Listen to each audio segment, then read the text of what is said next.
They never saw the first disappearance coming. One gesture shifted the room. One silence moved the crowd. And one person faded before anyone realized they were being pushed out. Stories changed themselves. Memories bent quietly. And power passed to the hands that never reached for it. Tonight, we walk into the place where a single whisper rewrote an entire society. So, before you feel comfortable, take a moment to like the video and subscribe to the channel. Only if your heart truly wants to. If you do like it, leave a little comment letting me know what time it is where you are. Now, dim the lights. Adjust the pillow to fit your head. Maybe turn on a fan to create a relaxing atmosphere. And let's begin this journey together tonight. If one were to stand inside any tightly knit community, whether a marketplace, a church circle, or a cluster of families sharing narrow streets, one would quickly notice that exclusion rarely begins with confrontation. It begins with something quieter, something that slips beneath attention until it becomes impossible to ignore. Social exile in such environments does not require raised voices or public accusations. It thrives on subtle shifts, on perceptions that bend slowly, and on the quiet certainty that a person is no longer welcome, even if no one ever says so aloud. In societies where reputation functions like currency, the most efficient way to dismantle someone's place is not to strike them directly, but to guide others away from them. And often, no one realizes the process has started until the affected person finds themselves standing alone. Communities, especially those bound by tradition and routine, do not need explicit orders to turn away from someone. A slight pause before greeting, a hesitation when offering help, or a certain stiffness in conversation can be enough to signal that something has changed. Many people read these cues instinctively, adjusting their own behavior to avoid becoming entangled in whatever unseen trouble might be forming. In these environments, the fear of being associated with the wrong person is strong, and aligning oneself with the majority often feels safer than exercising independent judgment. The exile begins not with a blow, but with a choice, a small shift in perception, a moment of silence where there should have been acknowledgement. The remarkable thing is how efficiently a community can distance itself without believing it has done anything wrong. People justify their choices. Perhaps the person had always been strange, or their behavior was never entirely trustworthy, or they seemed increasingly out of place. No one needs proof. Uncertainty itself becomes evidence. And because no explicit offense has been committed, no one feels responsible. Everyone simply adjusts their steps, their tone, their willingness to engage. A gradual, collective retreat forms, leaving the targeted person confused by interactions that feel colder but lack a clear cause. They sense the shift long before they can describe it. Silence becomes the most effective tool, not the silence of absence, but the silence that exists within conversations, within gatherings, within shared routines.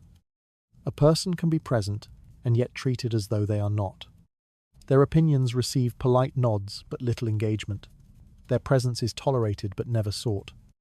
And in many ways, this form of erasure is more painful than open hostility because it allows no point of protest.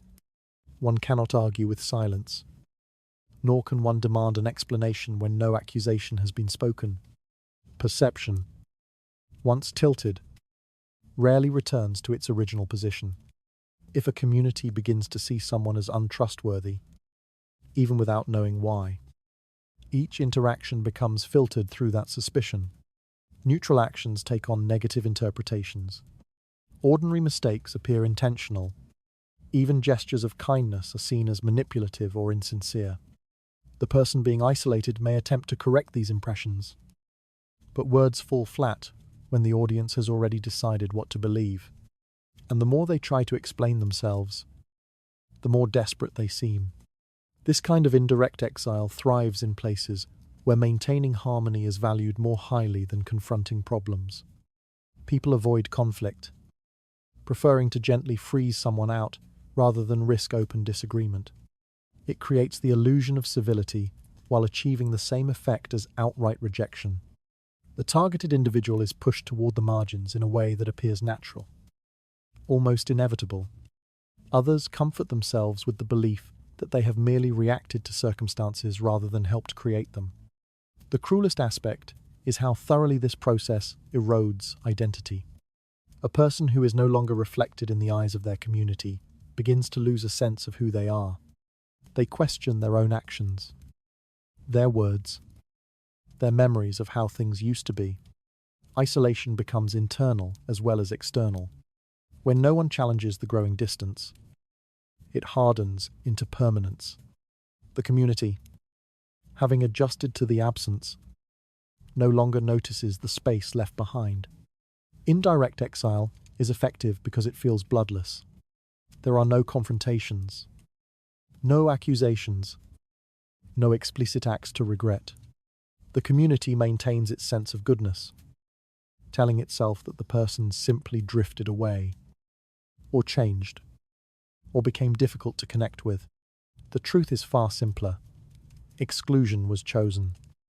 Not openly, not intentionally, but collectively through 1,000 small decisions. And by the time the consequences become visible, the damage has already been done.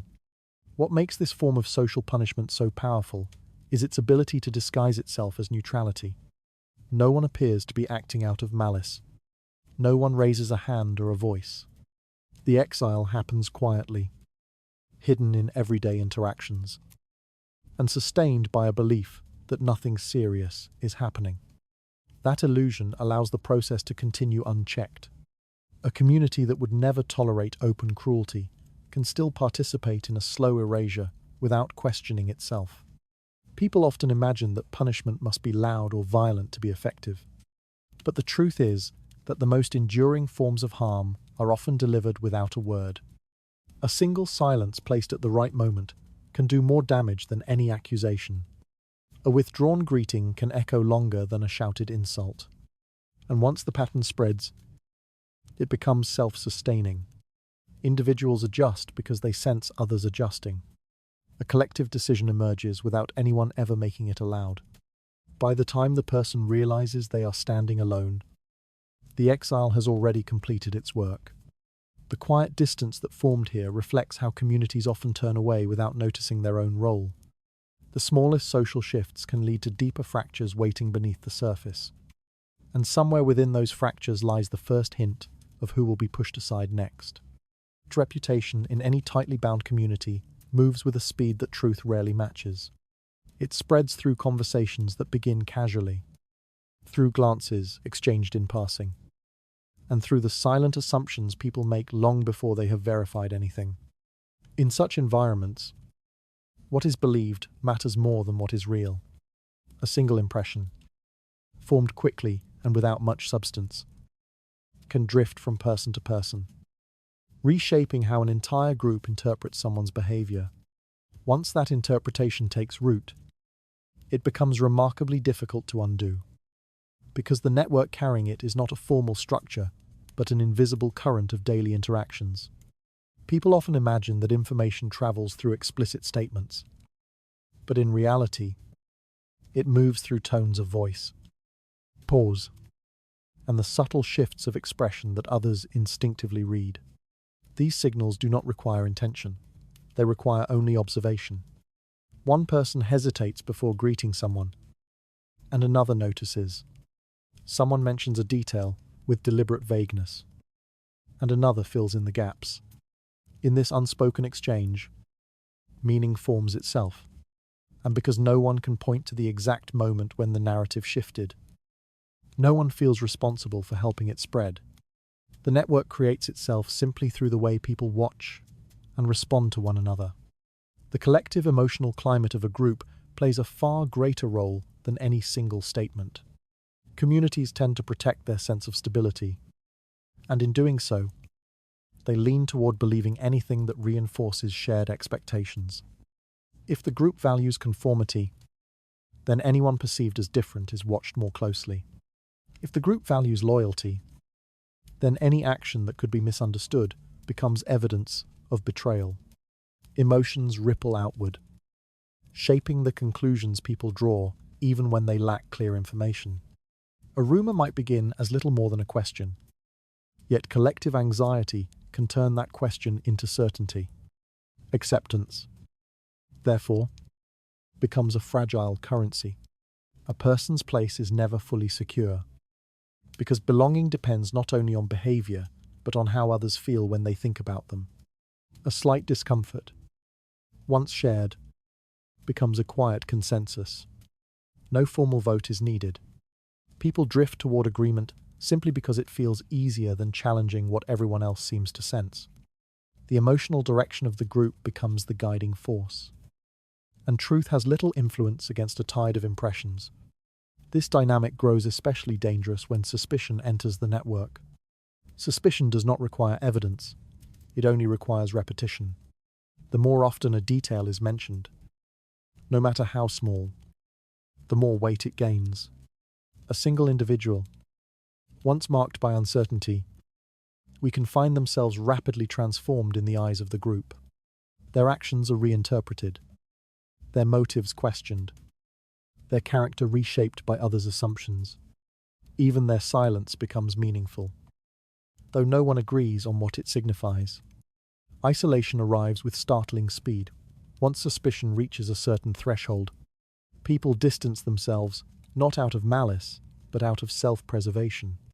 No one wants to be associated with potential trouble. Even those who previously defended the person begin choosing caution over loyalty, telling themselves that it is better to wait and see. As the network shifts, the targeted individual feels the change in the smallest ways: a shorter greeting, a lack of eye contact, an absence of invitations. These are not dramatic gestures, yet together they form a barrier that grows harder to cross with each passing day.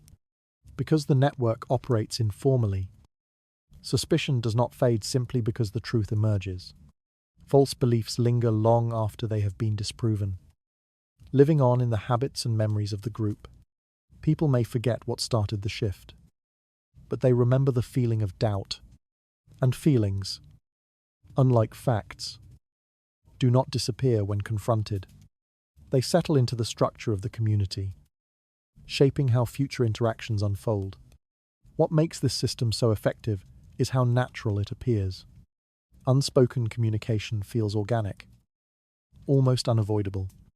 People trust their instincts, unaware that their instincts have been shaped by the reactions of others.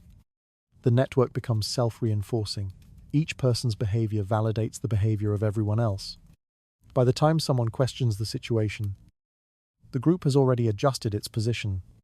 To challenge the judgment now feels like challenging the stability of the entire community. Once a person becomes the subject of doubt, they face a nearly impossible task in trying to correct the narrative. Explanations are dismissed as excuses, and clarifications are interpreted as defensiveness. Any attempt to repair their reputation is filtered through the very suspicion they are trying to escape. The network, having already reorganized itself, resists returning to its previous state. What was once accepted without question now seems unconvincing, and even the most sincere gestures can be misread. In this way, social exile becomes not just a product of individuals, but a function of the system itself. The network circulates impressions faster than anyone can manage them, and once the circulation begins, it rarely stops. A person can be pushed to the margins without a single explicit accusation, carried there by currents of emotion stronger than truth and more persistent than fairness. The shifting reactions within the community already reveal how quickly perception can harden into exclusion. These early movements hint at deeper fractures waiting to surface as doubt spreads further. And among those emerging fractures, someone may discover that their standing has weakened long before they realized it was at risk. In any tightly woven community, formal authority often matters far less than the perception of trustworthiness. A person may hold a position, a title, or a defined role, yet none of these protects them if the people around them no longer believe in their judgment. Social trust acts as an invisible shield, one that provides protection more powerful than rules or status. When a community extends trust to someone, it does so collectively, reinforcing that person's place through countless small gestures, a willingness to listen, an assumption of good intent, a readiness to defend them when doubts arise. These gestures accumulate quietly, forming a barrier against accusations or misinterpretations. As long as trust remains intact, a person's position feels secure, but trust is fragile, and reputation, once questioned, begins to erode with remarkable speed. People do not always wait for confirmation before shifting their loyalties. They respond to tone, to atmosphere, to faint shifts in how others speak about a person. Even the suggestion of unreliability can begin to create distance. A hesitation appears in conversations where there was once certainty. People remember small inconsistencies that never bothered them before. They tell themselves they are merely being cautious, but their caution is already shaping the collective mood. The loss of social credibility often starts long before any formal accusation is made. In many cases, there is no accusation at all, only a growing sense that something is off, and because trust relies on emotion more than evidence. A person can lose influence without ever being told why. Their contributions to discussions carry less weight. Their concerns are brushed aside. Their presence no longer reassures others. Bit by bit, they realize that the network that once supported them is no longer responding in the same way. This realization cuts deeper than the loss of any official power. Communities rarely acknowledge this process openly.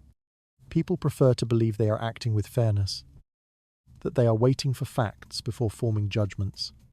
Yet their actions contradict their intentions. A person whose reputation has weakened encounters subtle forms of resistance, the lowered eyes, the polite but distant replies, the avoidance of shared responsibility. These signals communicate something unmistakable. Trust has loosened. And without trust, authority collapses. A decision made by someone with lost credibility feels questionable, even when it is sensible. Doubt clings to them like a shadow. The erosion of reputation also transforms how a person's actions are interpreted. Behaviors that once appeared harmless now seem suspicious. Mistakes that previously drew sympathy now provoke irritation. Even silence becomes problematic, inviting speculation rather than understanding. The network reinterprets everything through the lens of diminished trust. And because this reinterpretation happens collectively, the person at the center of it cannot correct the shift. The perception is no longer in their control. In such environments, the relationship between authority and acceptance becomes painfully clear. Formal power depends on social approval, not the other way around. A leader who has lost trust cannot command loyalty. A member of the community who has fallen out of favor cannot influence outcomes.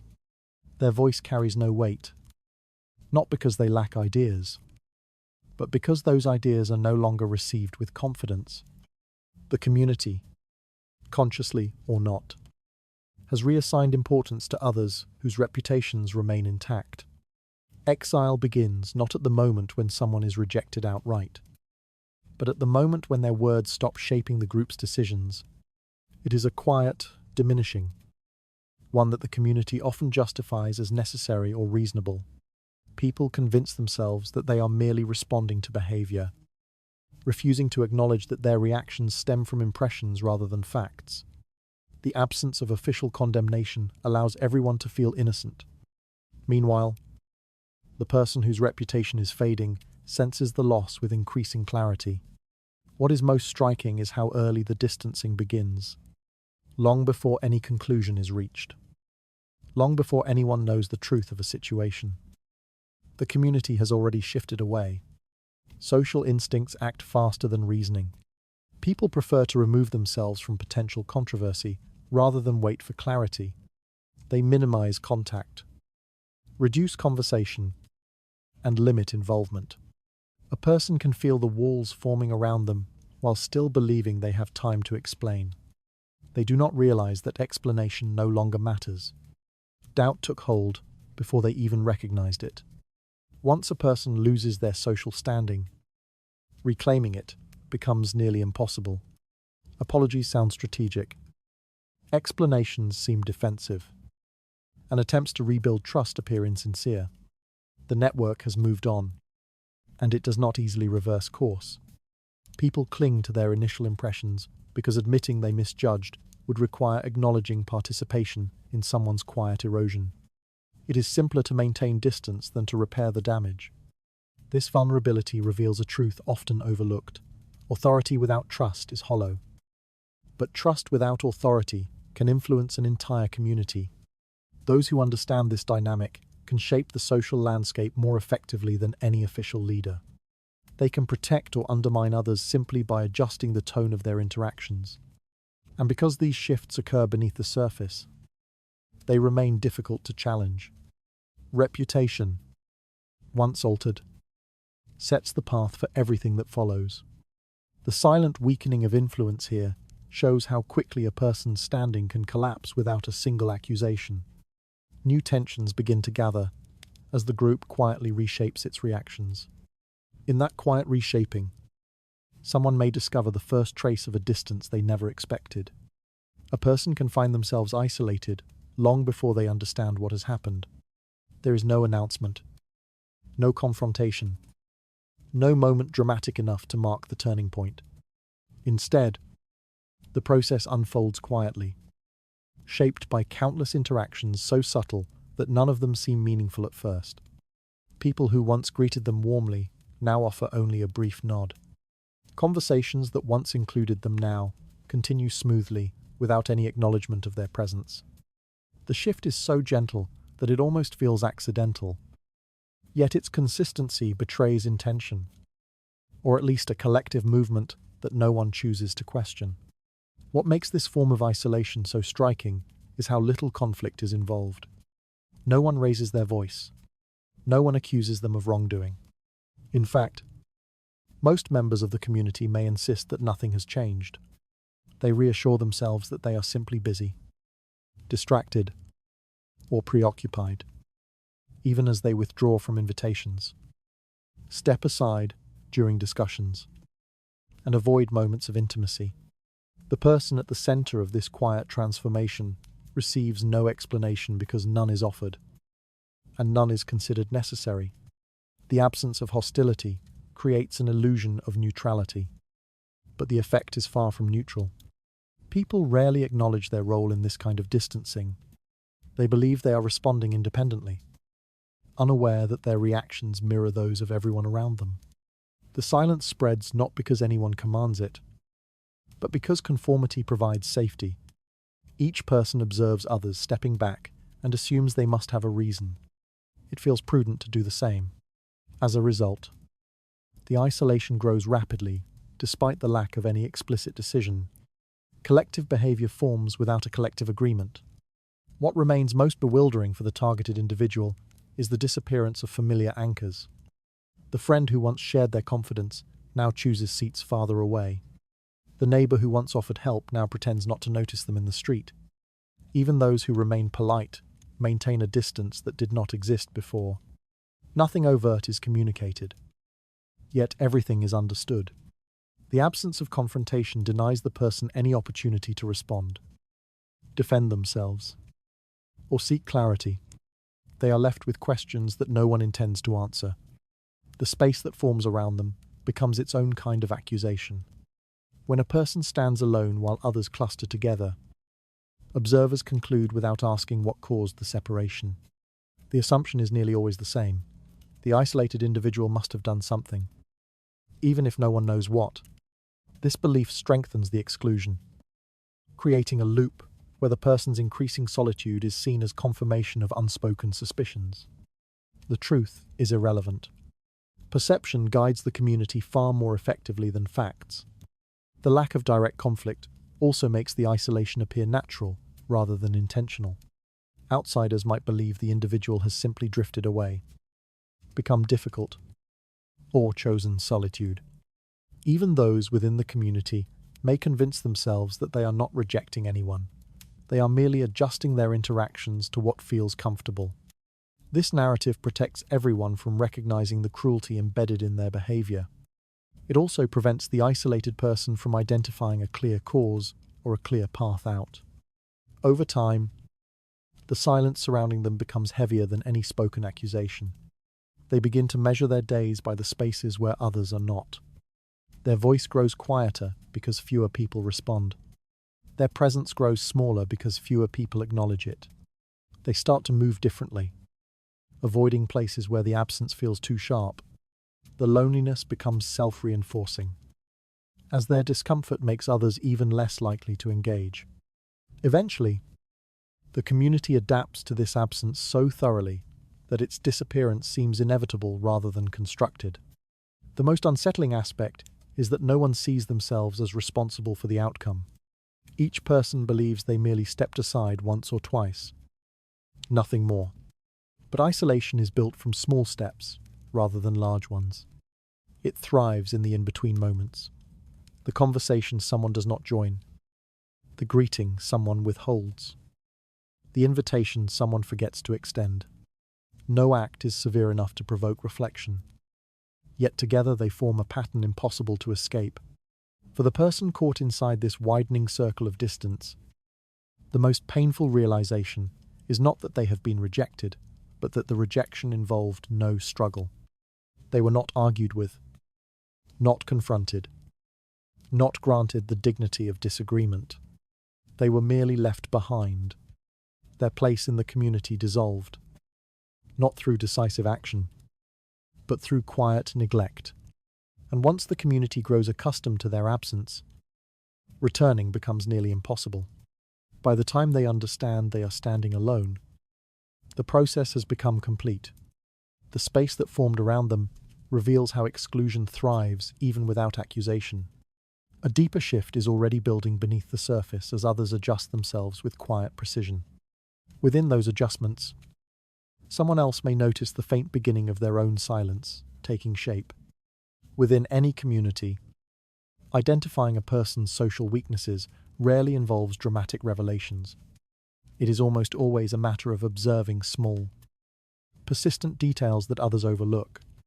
A slight awkwardness in conversation, a habit that seems harmless but unusual, or a tone of voice that never aligns perfectly with the group's expectations.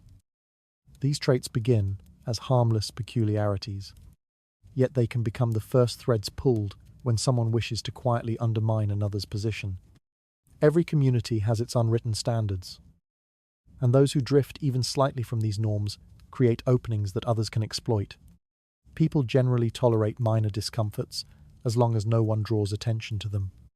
A person may be too blunt, too quiet, too eager to share opinions, or too unwilling to participate in certain rituals of politeness. These behaviors are rarely serious enough to provoke criticism.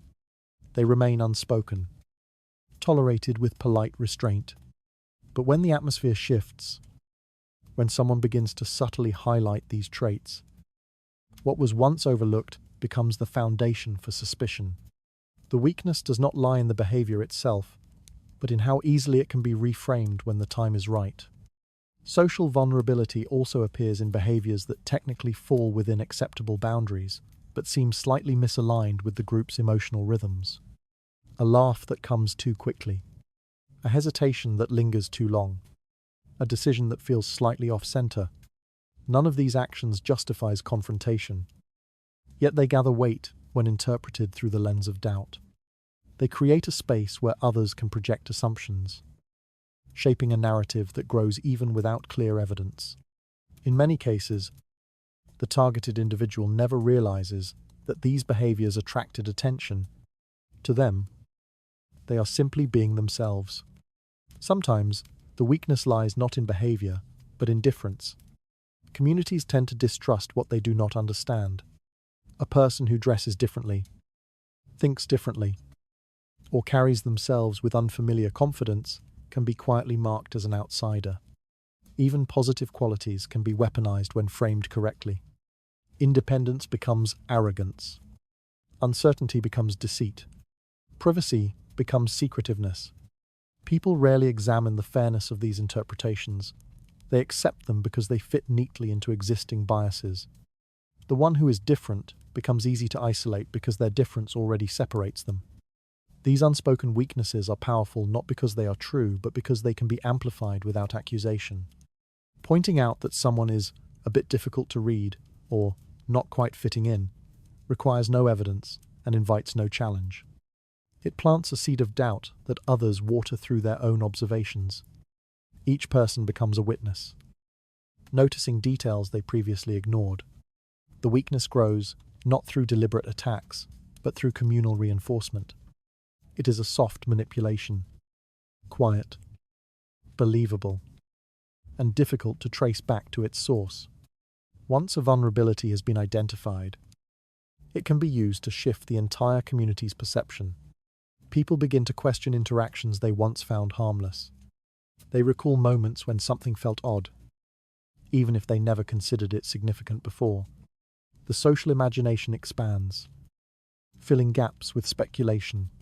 The person's identity becomes reshaped through these interpretations. What was once tolerated as a quirk becomes interpreted as a flaw. And because no one names the weakness openly, the targeted individual cannot address it. They remain unaware of the narrative forming around them. Communities excel at this kind of unspoken judgment because it creates a sense of cohesion. Identifying another's weakness allows members to reaffirm their own alignment with the group. They feel unified in their shared impressions, even when those impressions are built on fragments. Whispered doubts create a subtle hierarchy. Those who fit feel secure, while those who do not gradually lose their footing. The vulnerability becomes a signal, telling others that the person may not be entirely trustworthy or entirely stable. No one intends harm, yet harm grows naturally from the collective rhythm of social instinct. The tragedy lies in the fact that the person being judged often senses the shift without understanding its cause. They notice the hesitation in others' voices, the way conversations pause when they enter a room, the lingering looks exchanged over their shoulders. Each moment feels small, perhaps insignificant, yet together they form a pattern that is impossible to ignore. They adjust their behavior, hoping to correct whatever has gone wrong. But the adjustments rarely help, because the weakness being exploited is not one they consciously control. It is embedded in how others choose to interpret them. Once a social weakness becomes part of the community's perception, even silence can reinforce it. The absence of defense, because the person does not know they are being judged, allows the narrative to stabilize. People become comfortable holding the belief. They repeat it gently in conversations, couching it in softened language, as though they are concerned rather than critical. And with each repetition, the weakness becomes more real, more convincing, more accepted. By the time the targeted individual realizes the depth of the shift, the community's understanding of them has already hardened. The small quirks magnified here show how easily a person's traits can be turned into vulnerabilities. Quiet judgments are beginning to settle into the group's collective understanding. From within that settling, the first quiet strategies of exclusion will start to emerge. In many communities, influence is exercised not through bold declarations, but through subtle questions that seem harmless on the surface. A suggestion framed as curiosity carries far more power than a direct accusation, because it invites others to fill in the gaps. People are far more willing to believe what they conclude on their own than what they are told outright. A gentle inquiry, posed at the right moment, in the right company, can redirect an entire group's perception without leaving behind any trace of responsibility. The person who poses the question appears reasonable, even thoughtful, while the question itself begins to drift from voice to voice, gathering new meaning with every retelling. Questions function as tools precisely because they lack commitment. A person can ask, "Have you noticed anything unusual?" Or, "Do you think they're behaving differently?" without implying any clear judgment. The room responds not to the words themselves, but to the invitation contained within them. Others begin to reflect on past interactions, searching for details that might support the implication. Once the search begins, it rarely stops. People remember moments that once seemed insignificant, interpreting them through a lens of doubt they did not possess before. The question becomes the catalyst for a narrative that builds itself. Ambiguity is the true engine behind this kind of influence. A vague suggestion leaves room for interpretation, and interpretation multiplies faster than fact. When a conclusion is not stated, each listener supplies their own version, reshaping the idea based on personal observations, biases, and emotions. What begins as a single uncertain thought quickly becomes a collection of overlapping theories. None of them needs to be correct for the situation to escalate. Rumors grow most effectively when no one knows exactly where they started or what was originally meant. The story becomes communal property, molded by many hands. The most striking aspect of suggestion is how safe it feels for those who use it. They never have to commit to a position. If challenged, they can claim they were merely asking out of concern or curiosity. If the rumor grows beyond their intent, they can distance themselves easily. Suggestion allows them to steer perception without appearing manipulative. It also grants them plausible deniability. There is no statement to retract, no accusation to defend, only an innocent question, now carried by others. This tactic works particularly well in groups that value politeness or restraint. Confrontation might be frowned upon, but questions are acceptable. They slip beneath the defenses people erect against hostility. A suggestion feels like conversation, not conflict. It lowers the guard of those who hear it and encourages them to explore possibilities they might never have considered. The question plants itself quietly and waits for others to nurture it. The targeted individual rarely realizes a question has been posed about them until the effects have already spread. They notice shifts in tone, posing conversation, and the faint sense that others are evaluating them, yet they cannot identify the source, because the source does not exist in any concrete form. It exists as a possibility, whispered into being by others' imaginations. The person cannot defend themselves against a rumor that has no shape, no wording, and no clear origin.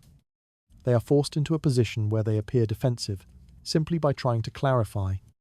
In such environments, ambiguity becomes a weapon sharper than accusation. A direct charge can be confronted and answered, but a suggestion cannot. It lingers in the air, free to evolve. People repeat it not as fact, but as something they heard someone wondering about. The phrasing protects them while still transmitting the idea further. A rumor built from questions travels quietly because it sounds less like gossip and more like concern. Those who spread it believe they are seeking truth, unaware that they are participating in its distortion. The speed at which such doubts travel can be astonishing. Each retelling increases the sense of legitimacy.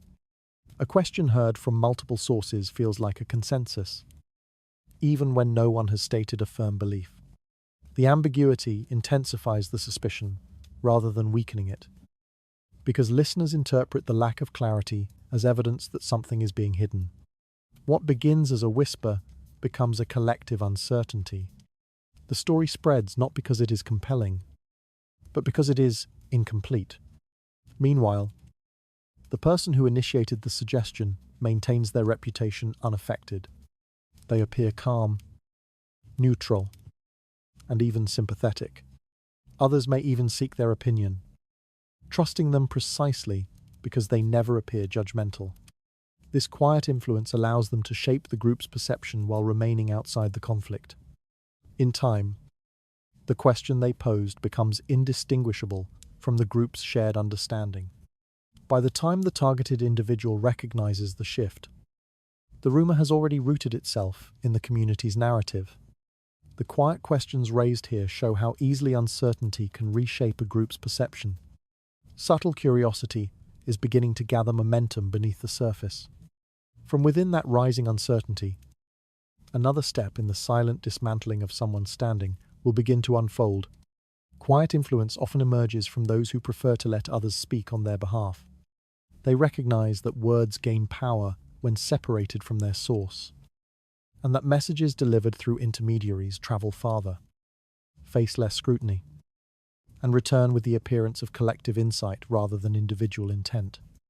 By allowing others to carry their suggestions, they create a buffer that shields them from responsibility. The tactic is both simple and effective. Distance transforms personal opinion into communal impression, and the originator remains safely in the background. A person who chooses not to speak directly understands how conversations ripple through a group. They may share a small observation with someone trusted, delivered softly and framed as harmless curiosity. That listener repeats it to another, adjusting the tone slightly, adding or omitting details in ways they hardly notice themselves. By the time the idea has moved through several people, it carries the weight of something widely recognized. The originator's presence disappears completely, leaving behind only the message, reshaped, amplified, and increasingly accepted. This indirect form of influence thrives because it avoids confrontation. Direct statements can be challenged. Clear accusations demand evidence. But a comment offered privately, spoken with an air of concern rather than certainty, invites little resistance. The listener feels no pressure to oppose it. The suggestion seems too gentle for that. They carry it forward, not as gossip, but as a reflection. Something to keep in mind. Something that might explain a feeling they could not articulate before. In this way, the message grows without ever appearing to have been planted. Distance also grants those who use intermediaries the illusion of innocence. If asked about the matter, they can deny any intention of spreading negativity. They can claim they merely wondered aloud or mentioned something insignificant. They can insist that others misunderstood them, because they never spoke publicly. They avoided the fallout that usually accompanies attempts to alter a community's perception. Meanwhile, the rumor they initiated continues moving, gathering strength as it passes through additional voices. Intermediaries often do not realize how easily they become instruments. A person may think they are simply relaying a thought or sharing a concern, unaware that they are participating in a chain designed to remove responsibility from its originator. They feel justified, even helpful, as they carry the suggestion forward. Their retelling seems natural, innocent, even necessary. This unintentional cooperation strengthens the rumor, giving it a legitimacy it never possessed at the start. A message repeated by many sounds more believable than one spoken by a single voice. For the targeted individual, the effects appear before the cause is understood. They encounter strange hesitations in conversation, shifting expressions, and subtle signs that others are reconsidering their relationship with them. Every version of the rumor has changed slightly, shaped by the person who repeated it. So confronting any single individual produces little clarity. The story has become a collection of impressions, none of which can be traced. This is one of the cruelest aspects of intermediary influence. The person suffering the consequences has no identifiable opponent and no clear accusation to answer. Once a message has traveled through several people, it gains momentum independent of its original purpose. Listeners treat it as something well known, something implicitly confirmed by its repetition. People believe information more readily when they hear it from multiple lips, even if all of those lips unknowingly speak the same altered echo. Suspicion spreads this way, not through decisive statements but through accumulated impressions that feel too widespread to question. The originator benefits from every stage of this growth. Their distance from the spreading message allows them to maintain their reputation, avoid blame, and position themselves as objective observers. If the rumor harms someone, they bear none of the consequences. If it gains traction, they achieve their goal without ever appearing to act. And if the rumor collapses under scrutiny, they can step aside easily, claiming they were never truly involved. This blend of influence and invisibility makes intermediary manipulation one of the most effective tools for shaping a community's social dynamics. Communities with strong social cohesion are especially vulnerable to this tactic. People in such environments tend to value harmony, which makes them reluctant to confront direct conflict. They rely instead on shared impressions, subtle cues, and the perceived agreement of others. When a rumor enters this structure, carried by intermediaries rather than a single speaker, it spreads without resistance. Everyone feels they are merely responding to what others already believe. The rumor becomes part of the communal fabric long before anyone recognizes its impact. For the person targeted, recovery becomes nearly impossible once the rumor has diffused through multiple voices. They cannot address a story that lacks a clear form. They cannot defend themselves against implications no one admits to making. Their attempts to correct misunderstandings are weakened by the fact that they cannot name the misunderstanding itself. Silence surrounds them. And that silence is filled with interpretations from others who believe they are acting with caution or prudence. By the time the network of intermediaries finishes its work, isolation has already begun. The drifting voices here reveal how influence strengthens as it moves through many hands. Subtle adjustments in tone are beginning to alter the group's understanding with quiet precision. Within those altered impressions, the groundwork for a deeper shift in social alignment is already forming. A casual remark, spoken without emphasis and lacking any clear intention, can reshape the social landscape of an entire community. Few people realize how powerful a single line can be when delivered at the right moment to the right audience. It does not need to carry accusation, certainty, or even meaning. It needs only to linger. A vague comment. Something as simple as, "I wonder what's going on with them lately," can settle into the minds of listeners and begin to take root. No one regards the statement as harmful. No one expects it to travel. Yet it drifts outward, carried from conversation to conversation, gathering weight with surprising ease. The remarkable thing about such remarks is how quickly they detach from their origin. Within a day, no one remembers who first said it. The initial speaker might not even recall having spoken the words at all, but those who heard it remember the feeling it created. They remember the pause it introduced into the conversation, the slight shift in tone, the subtle invitation to imagine something beneath the surface. Human memory does not cling to exact wording. It clings to emotion and uncertainty. Once planted, becomes difficult to ignore. Communities thrive on shared interpretations, and a comment without clear direction provides the perfect framework for speculation. Each listener fills in the remark with their own assumptions. They recall past behaviors that once seemed insignificant. They reinterpret small gestures, old stories, and neutral interactions through the lens of suspicion. The original remark becomes a container into which everyone pours their own doubts. In this way, the comment evolves into something far larger than what was spoken. It becomes a collective question, quietly shaping how people observe the person in question. What gives these stray comments their destructive power is the absence of intention. A direct accusation demands scrutiny. A pointed criticism provokes defense, but a vague, uncertain statement slips beneath awareness. It is dismissed as harmless curiosity, even as it begins to direct the group's thinking. No one questions it because it does not appear to claim anything. No one resists it because resisting would require defining what the remark meant. And no one knows. The ambiguity becomes its strength. As more people repeat the comment, its tone changes. A line originally spoken with mild uncertainty may return in a more serious form. Someone mentioned they've been acting strangely. Later, it transforms again. A few people have noticed something off.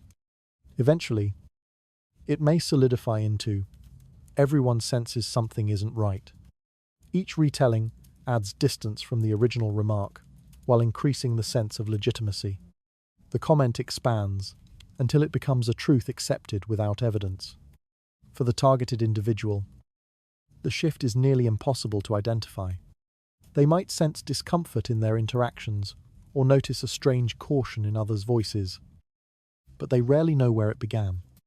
They are confronted with reactions that feel disproportionate to anything they have done. People avoid private conversations with them. Invitations become sporadic. Politeness replaces warmth. When they try to understand the reason, no one provides an answer because no one believes they are responsible. The comment has dissolved into the community's general atmosphere, shaping perceptions without being traceable. The most insidious aspect of a stray remark is how easily it evades accountability. Since no one remembers who said it first, no one can correct or challenge it. Since the comment contained no specific claim, there is nothing to deny. The individual harmed by it is left fighting shadows, confronting assumptions that no one will state plainly. They cannot defend themselves because there is no defined accusation. They cannot address a misunderstanding because no one acknowledges the misunderstanding. They are left only with the consequences, not the cause.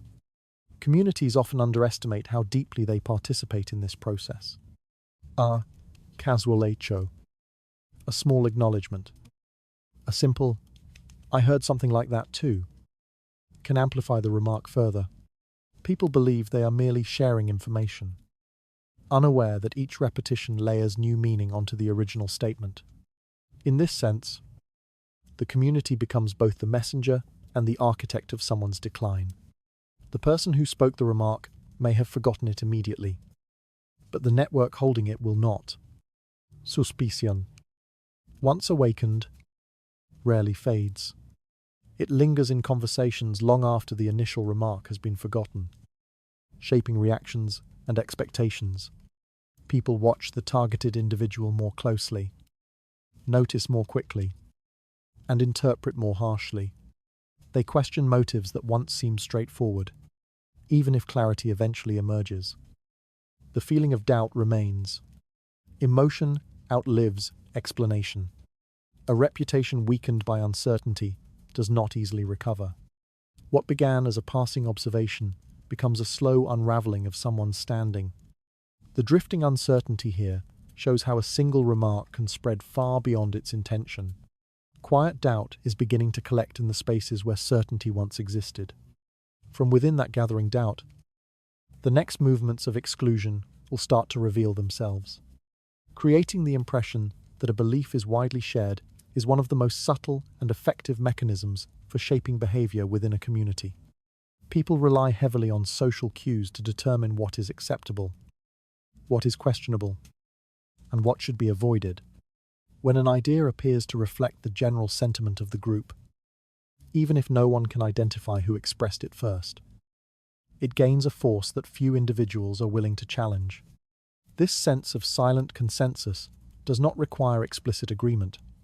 It grows from repeated hints that others already believe the same thing. A remark such as, "I think many people have noticed this," or "everyone seems to feel that way lately," carries no specifics. Yet it activates a powerful instinct. People assume they are joining a shared understanding rather than forming their own. Once the perception of consensus is introduced, most individuals hesitate to oppose it. They fear sounding uninformed, naive, or out of step. Aligning with what seems to be the majority feels safer than risking social tension. So they adopt the sentiment without examining whether it truly reflects the group. This unspoken alignment creates an illusion of unanimity. Each person believes they are simply agreeing with others, unaware that everyone else is doing the same. The belief spreads not because it is carefully considered, but because no one wants to appear isolated. When individuals suppress doubts to maintain harmony, the silence is mistaken for confirmation. The absence of dissent is interpreted as a collective agreement, even when no such agreement exists. In this way, the suggestion that everyone thinks so becomes a self-fulfilling truth. For the person at the center of this shifting atmosphere, the effects can be disorienting. They may sense that attitudes toward them have changed, but they cannot pinpoint why. Interactions feel colder, though no one says anything directly. Invitations fade, though no explanation is provided. The impression forms that others are responding to some shared knowledge that the individual does not possess. This distance grows not through confrontation but through the quiet belief that the community has already decided something about them. Being positioned as an exception within a unified group is deeply destabilizing. Humans are acutely sensitive to signs of exclusion, reacting strongly, even to subtle indicators. When someone is made to feel that their perspective, behavior, or presence differs from everyone else, they begin to question themselves before questioning the group. The pressure to conform is immense, and those who cannot or do not conform risk being pushed further to the margins. A person who feels isolated in this way becomes easier to undermine because their uncertainty weakens their responses. The tactic of implying widespread agreement thrives in environments where harmony is prioritized. Confrontation is avoided, and ambiguity is preferred over direct statements. In such settings, people rely heavily on shared impressions rather than explicit reasoning. A claim that people have concerns encourages compliance even when no concrete concerns exist. Those who hear the statement rarely ask who these people are or what their concerns might be. They accept the idea as truth because challenging it would require stepping outside the perceived consensus, something few are willing to do. This manufactured sense of collective thought also simplifies complex dynamics. Instead of evaluating the targeted individual based on personal interactions, members of the community defer to what they believe others already believe. Responsibility dissolves. People excuse their avoidance, distancing, or skepticism by referencing the supposed feelings of the majority. In doing so, they contribute to the very perception that influenced them. The cycle reinforces itself with extraordinary efficiency. What makes this tactic particularly difficult to combat is its vagueness. The targeted person cannot address a belief that has no clear origin, no specific claim, and no identifiable opponent. If they seek clarification, they are met with evasive phrases such as, "It's not just me," or "I've heard others mention it too." These responses provide no information yet imply that the individual stands alone against a larger, undefined group. The perception of being the exception deepens, making it even harder to challenge the narrative. As the idea spreads, the community's behavior adjusts accordingly. People avoid aligning too closely with the targeted individual because they assume others have already created distance. They hesitate to defend them because doing so might separate them from the group. They interpret the person's reactions through an increasingly narrow lens, shaped by the shared impression. Before long, the community begins treating the person as someone outside the circle, even if no one consciously decided to exclude them. By the time the targeted individual recognizes the full extent of the shift, the social landscape has already reorganized itself. The belief that everyone thinks so has become embedded in the community's structure. What began as a suggestion has transformed into a collective assumption that governs interactions, expectations, and judgments. The subtle drift toward perceived consensus reveals how easily a community reshapes itself around an unspoken belief. Quiet alignment is beginning to solidify into something stronger and more difficult to dismantle. Within that growing certainty, the groundwork for deeper separation is already settling into place. Maintaining a neutral and courteous image is one of the most effective ways to influence a community while remaining above suspicion. People instinctively trust those who appear calm, reasonable, and polite, even when circumstances grow tense. A person who never raises their voice, never expresses hostility, and never behaves impulsively becomes a stabilizing presence in the eyes of others. This stability is often mistaken for virtue. It gives their words additional weight and softens the scrutiny directed toward their actions. A consistently neutral demeanor also prevents others from associating the individual with open conflict. When tensions arise, observers tend to place responsibility on those who appear emotional or reactive, not on the one who remains composed. Calmness becomes a shield. It protects the individual from accusations of stirring trouble or deepening divisions.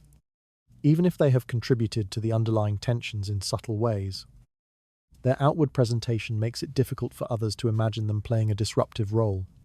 People prefer explanations that align with appearances, and a polite exterior encourages them to look elsewhere for blame. Courteous behavior does more than create trust. It shapes the emotional tone of interactions. A gentle voice, measured movements, and unfailing respect invite others to respond in similar ways. Those who engage with such a person often feel compelled to soften their own reactions. This dynamic grants the courteous individual a subtle advantage. They can guide conversations without appearing controlling. Their composure encourages others to mirror their tone, giving them influence over the atmosphere of the group without any visible assertion of authority. Neutrality, however, is not passive. It can be strategically maintained to avoid entanglement while still steering outcomes. Someone who presents themselves as impartial is granted access to all sides of a conflict. They hear concerns from every direction because they are seen as safe. They become the sort of person with whom others share doubts, frustrations, and suspicions, believing their thoughts will be met with understanding rather than judgment. This flow of information strengthens the neutral individual's position, allowing them to anticipate developments long before others sense a shift. The appearance of fairness also grants them a kind of moral protection. When they repeat something they have heard, it is interpreted as concern rather than manipulation. When they question someone's behavior, it is framed as a thoughtful inquiry rather than criticism. Their neutrality allows them to raise sensitive topics without appearing aggressive. This subtle advantage grows over time, solidifying their reputation for wisdom and balance. People begin to seek out their perspective, unaware that their reliability stems as much from performance as from genuine intention. The contrast between them and those who struggle to maintain composure deepens this effect. Individuals who display irritation, defensiveness, or anxiety quickly lose credibility, even when their concerns are legitimate. Observers tend to label emotional responses as evidence of instability or guilt. Meanwhile, the polite and measured individual appears increasingly trustworthy simply because they remain unshaken. This is how public opinion tilts, not through evidence, but through perceived character. A calm presence becomes a form of proof. This dynamic becomes especially significant when conflicts quietly unfold within a community. A person who keeps their tone soft and their words careful can frame events without appearing to take sides. They can question someone's choices in a way that feels like gentle reflection rather than critique. They can plant uncertainty in others' minds while preserving their own image as kind and restrained. The very absence of hostility becomes a tool. People accept what they say because it never sounds like an attack. The individual who maintains such composure rarely needs to defend themselves. Their behavior establishes a foundation others are reluctant to challenge. When disagreements emerge, onlookers instinctively side with them, believing their calmness reflects truth or fairness. Few consider that discipline can mask intention. Even fewer recognize how powerful politeness becomes when used deliberately. It offers influence without exposure, persuasion without visible force. For the person being quietly undermined, this dynamic is particularly difficult to navigate. They face someone who appears blameless, someone the community admires for their restraint. Any attempt to confront or question the polite individual risks making the accuser seem unreasonable. The more agitated they become, the more they reinforce the narrative that the courteous counterpart is the rational one. This imbalance shapes perception long before any conflict becomes visible. In environments where social harmony is valued, the advantage of appearing neutral cannot be overstated. People cling to the idea that the most composed voice must be the most credible. They look to them for cues on how to interpret unfolding events. Eventually, the courteous individual becomes the quiet center of the community, a place where impressions crystallize, where judgments form, and where influence gathers. The quiet authority created through courtesy reveals how easily trust can tilt in one direction without resistance. A shift in perception is beginning to gather around the person who seems endlessly reasonable. Out of that emerging shift, a new form of distance is about to appear in ways no one is ready to question. Social exclusion carried out through ritual and habit does not rely on argument, accusation, or conflict. It unfolds quietly through the steady withdrawal of recognition. A person begins to disappear, not because anyone challenges them, but because no one names them, no one mentions them, and no one adjusts the rhythm of daily life to include them. Communities maintain their cohesion through patterns. Who is invited? Who is greeted? And who is acknowledged? When these patterns shift, the impact is immediate, even if the reason is left unspoken. Being absent from these small but meaningful gestures becomes a signal stronger than any formal declaration. The simplest form of this exclusion is omission. A gathering occurs, but one person does not receive the invitation. A conversation circles familiar topics and familiar people, yet their name is never brought into the room. Plans are made in ways that suggest they no longer occupy a place in the group's expectations. No explanation is offered because none is considered necessary. The absence is treated as ordinary, as if something natural has simply taken its course. The person excluded might not notice the first few shifts, but the effect accumulates quickly. As invitations dwindle, opportunities for visibility shrink. Social life often depends on regular appearances, shared meals, celebrations, and routine gatherings. When someone attends these events less frequently, whether by omission or by discomfort, the community adjusts its perception accordingly. They begin to imagine the person as distant or disinterested, even if that distance was engineered. This perception feeds into further exclusion. The quieter the person becomes, the easier it is for the group to treat them as peripheral.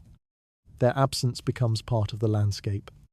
Rituals reinforce belonging, and belonging is reinforced by being seen. When someone stops being seen, even unintentionally, their presence fades in memory. Without deliberate acknowledgement, individuals become placeholders, surrounded by others who no longer consider them integral. In this setting, silence is not neutral. It is a message. The lack of mention subtly instructs others to adjust their expectations, shifting the person from participant to observer, and eventually from observer to someone forgotten. The withdrawal of recognition rarely appears coordinated. Each member of the group believes they are responding independently to a perceived distance, unaware that the distance originated from a quiet, deliberate omission elsewhere. Someone assumes they were left out of a gathering because of scheduling. Another assumes the lack of mention reflects something trivial. But as these assumptions accumulate, the effect becomes systemic. Once the group sees someone as less central, everyone adjusts their behavior in subtle ways that push the person further outward. This process relies heavily on the politeness of omission. No harsh words are needed. No visible conflict arises. Instead, the person at the center of the change experiences a growing sense of uncertainty. They notice that fewer people make eye contact. Fewer people ask for their opinion. Their name surfaces less often, even when the conversation touches areas where they once contributed. This quiet distancing becomes more painful than overt hostility because it leaves them without a clear cause or recourse. In communities that value harmony, these adjustments appear especially natural. People avoid confrontation, preferring indirect methods of shifting social boundaries. A missing invitation is easier to justify than an open disagreement. A lack of acknowledgement feels more polite than criticism. Yet these gentle omissions create an environment where exclusion becomes a collective act performed without intent, masked by the appearance of calm. The person being excluded cannot identify who initiated the distance because no one appears responsible. As the exclusion deepens, the targeted individual may attempt to reinsert themselves into the group. They may reach out, attend gatherings, or participate in conversations.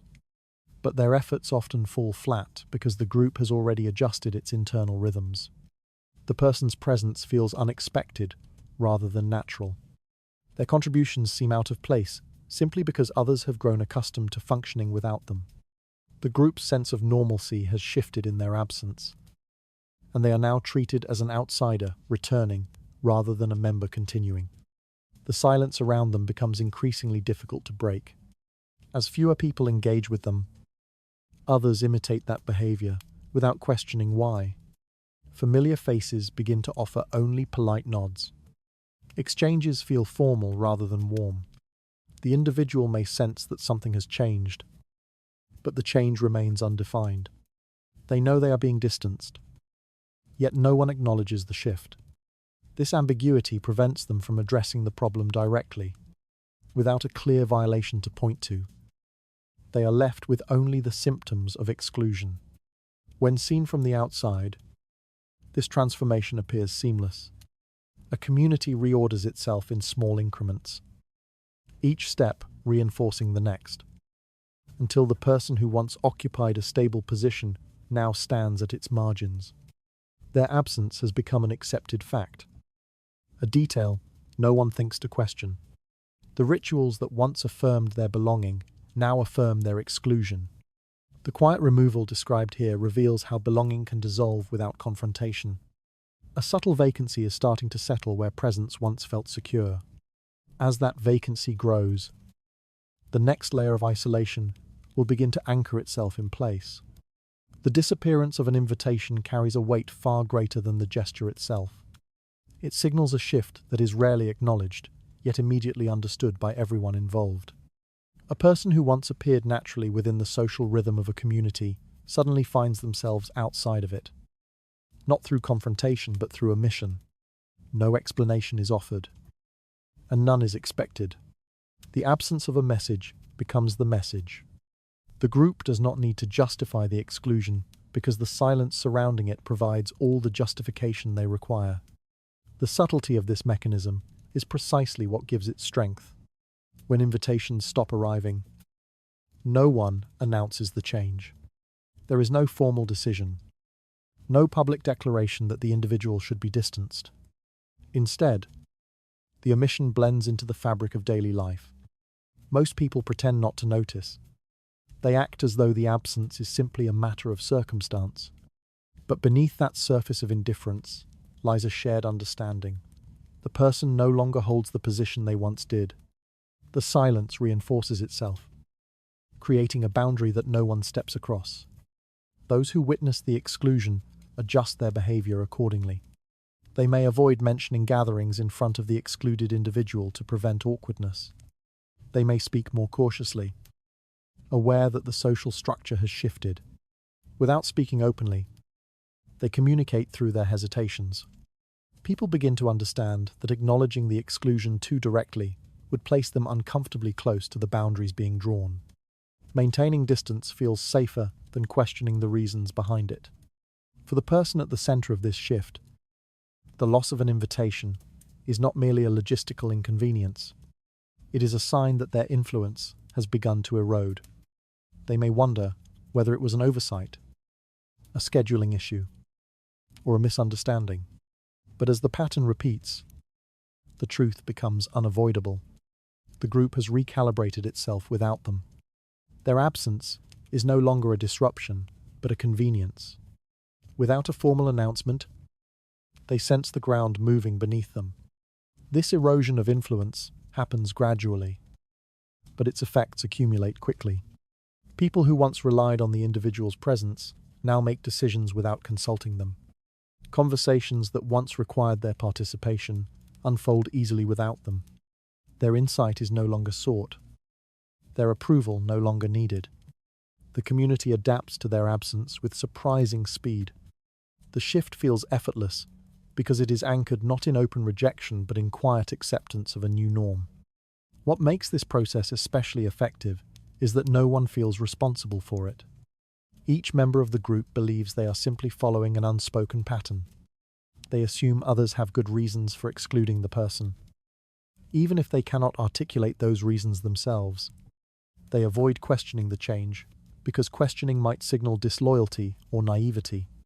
Silence becomes both shield and weapon. As long as no one speaks openly, The exclusion cannot be challenged. The individual being distanced may attempt to understand what has shifted, but their efforts lead nowhere. When they seek explanations, people respond with vague reassurances or evasive politeness. No one admits to making a decision, and no one offers a concrete answer. This ambiguity makes the exclusion harder to confront. The person cannot object without appearing sensitive or paranoid. Yet the pattern continues.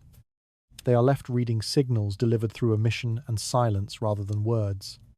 This quiet withdrawal has another consequence.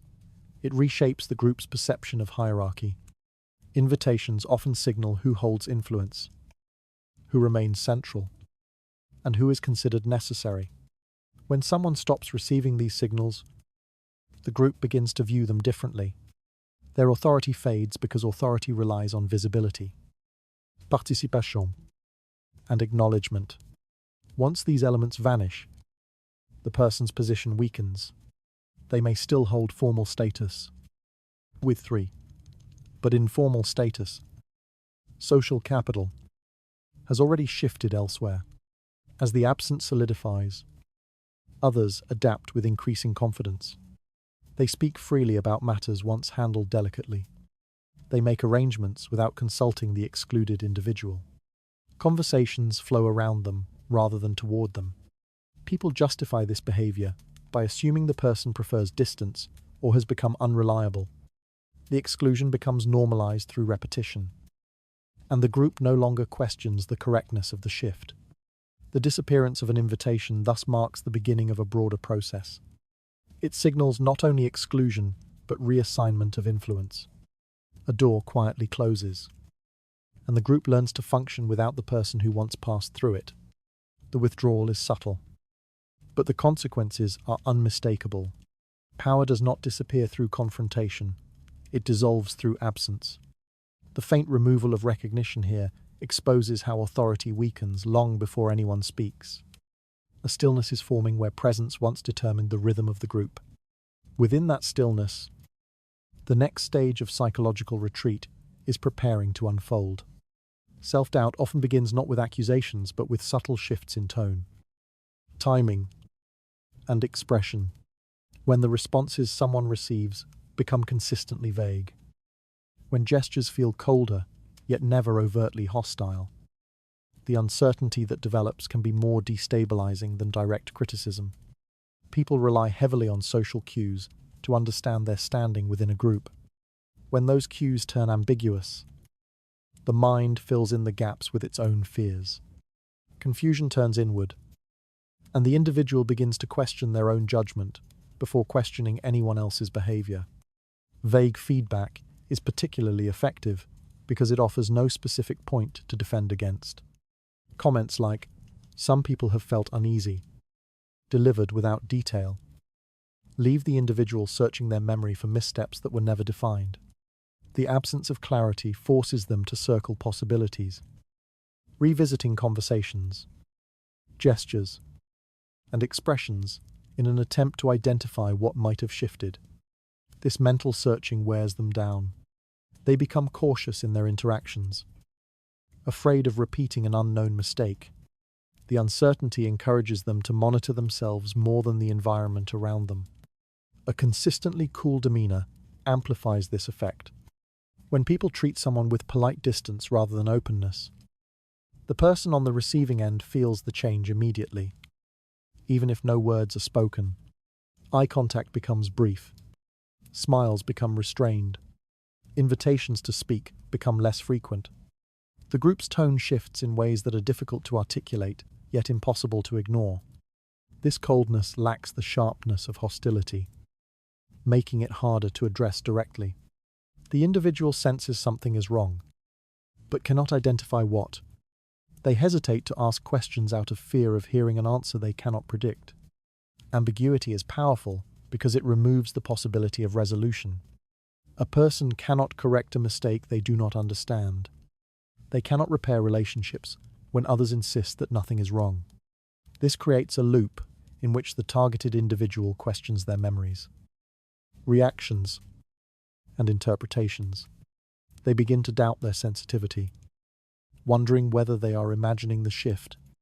Yet the shift continues, reinforced subtly by each interaction. As doubt deepens, their confidence erodes. They speak less, engage less, and offer fewer opinions. They attempt to make themselves smaller in hopes of avoiding further discomfort. This withdrawal becomes self-perpetuating. The more tentative the person becomes, the more others interpret their behavior as a sign of instability or guilt. Their silence is seen as avoidance. Their lowered presence is viewed as evidence that something is indeed amiss. The group responds to this interpretation by increasing their distance, which further confirms the individual's fear that they no longer fit comfortably within the social environment. What began as imposed ambiguity slowly transforms into voluntary disappearance. Those who employ this tactic rarely present themselves as aggressors. Their language remains soft, their demeanor calm. They express concern rather than criticism, implying that the individual might want to reflect on their interactions for their own good. These statements offer no substance, yet carry a tone that prompts introspection. They position themselves as protectors rather than participants in the decline of someone's social standing. Others accept this positioning because it aligns with the outward appearance of restraint and neutrality. The true force of the tactic lies in its absence of clarity. When people are given specific accusations, they can respond, challenge, or refute. But when they are given only feelings, impressions, and hints, they are left with nothing solid to hold on to. This lack of definition allows the pressure to build without a visible source. The individual feels surrounded by a vague disapproval that no one will name. Their attempts to seek reassurance often result in gentle deflection, reinforcing the sense that addressing the issue directly would be uncomfortable for everyone involved. Over time, the targeted person internalizes the uncertainty. They become hyper-aware of how they speak, how they move, even how they occupy space. Every decision is filtered through the fear of triggering an unspoken reaction. Their world shrinks to avoid missteps that were never identified. This internal constriction contributes to their isolation, making them appear withdrawn at the precise moment when they most need connection. The group sees the withdrawal, interprets it negatively, and adjusts their behavior accordingly. By the time the person realizes how deeply the uncertainty has taken hold, their confidence has already deteriorated. They question the reliability of their own perceptions. They wonder whether they misread the room, misunderstood intentions, or created tension unknowingly. These questions accumulate until they overshadow their sense of self. The process has no defined endpoint because it never had a defined beginning. It relies on subtle shifts that slip beneath awareness, yet leave unmistakable marks. The quiet erosion described here reveals how uncertainty can dismantle confidence more effectively than accusation. A growing hesitation is beginning to settle in the spaces where assurance once existed. Through that rising hesitation, the groundwork for deeper isolation is already forming. Once a subtle social shift has begun, it rarely requires further intervention. Communities have a strong instinct for self-regulation, adjusting their collective behavior in ways that reinforce the direction already established. When a person has been nudged toward the margins, through ambiguity, omission, or quiet doubt, the group often completes the process without being prompted. Individuals look to one another for cues, interpret silence as consensus, and internalize patterns that gradually solidify into expectation. What began as a gentle push becomes a movement carried forward by the community itself. People tend to align their behavior with what they perceive as the dominant sentiment. If a person appears less central, others begin to treat them as peripheral. If they seem less trusted, others become more cautious around them. These adjustments happen without deliberate planning. Each individual believes they are responding rationally to social cues, not participating in a broader process of exclusion. The behavior spreads through imitation rather than instruction. One person grows distant, another follows, and soon the distance feels ordinary. The self-reinforcing nature of this process is what makes it so powerful. Once the group begins to shift, the movement accelerates. People want to avoid mistakenly aligning themselves with someone who appears to be losing standing. They prefer not to risk being associated with potential controversy, even if no controversy exists.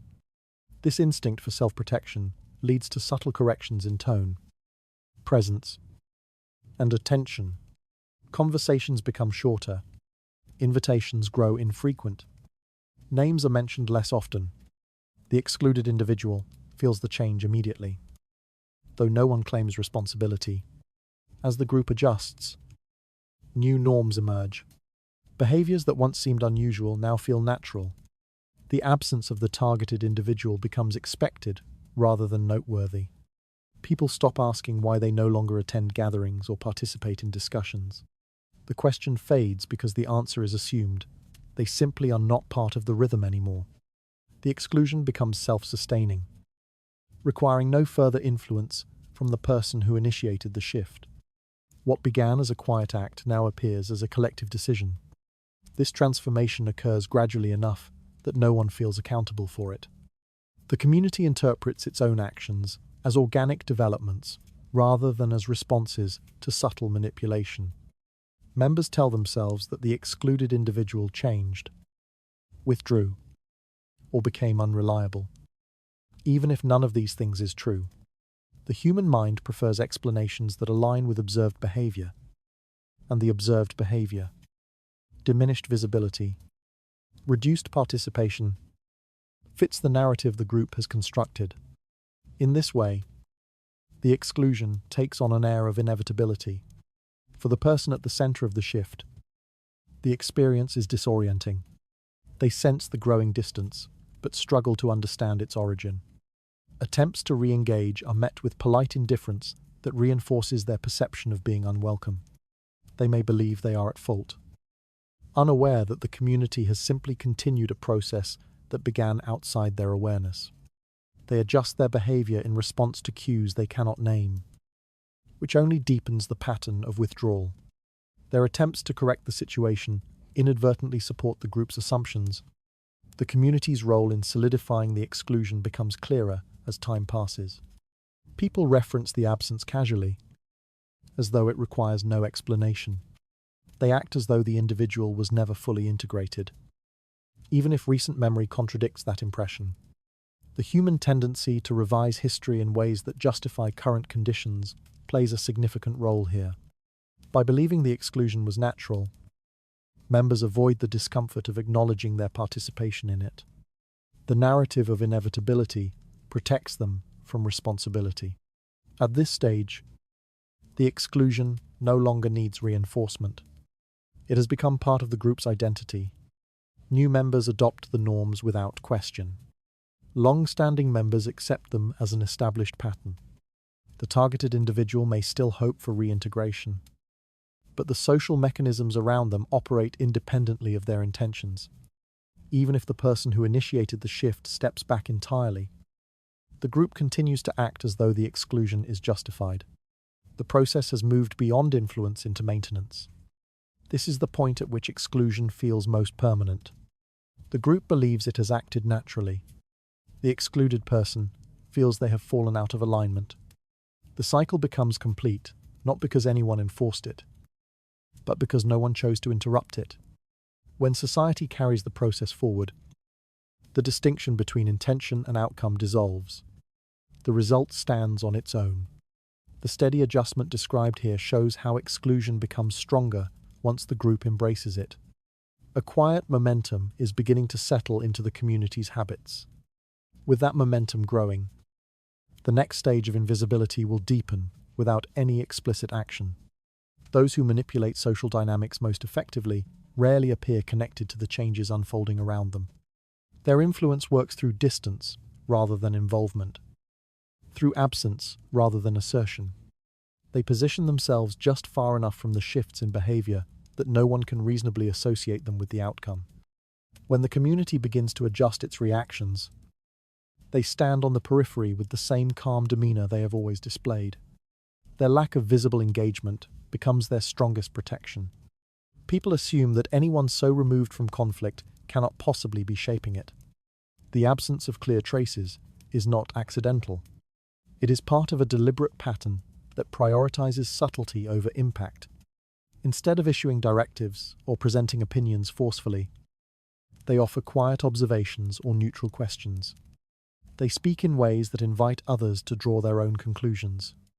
When those conclusions align with the direction they intended, they do not respond with satisfaction or emphasis. They let the moment pass unremarked. Because they never appear invested in the result, their involvement remains invisible. The shift seems to arise from the group rather than from any individual influence. This ambiguity extends to their behavior as well. They avoid actions that could be linked to a specific outcome. They do not argue, confront, or challenge openly. They do not highlight concerns in ways that can be quoted or interpreted as an accusation. Instead, they rely on timing, tone, and selective silence. They know when to speak a single sentence and when to allow a conversation to drift. Their interventions are brief and easily forgotten, yet they leave impressions that linger within the minds of others. The absence of detail in their contributions makes them difficult to trace. Without visible evidence, the community never considers the possibility that someone might be guiding the current. People attribute changes in atmosphere to collective reasoning, not to individual influence. They tell themselves that the exclusion of one person was the natural result of shifting priorities or incompatibility. They do not suspect manipulation because nothing resembles manipulation in the traditional sense. No commands were issued. No accusations were made. The person who benefits most from the shift appears to have remained passive throughout. This illusion protects them from scrutiny. Meanwhile, the targeted individual experiences the consequences without understanding their origin.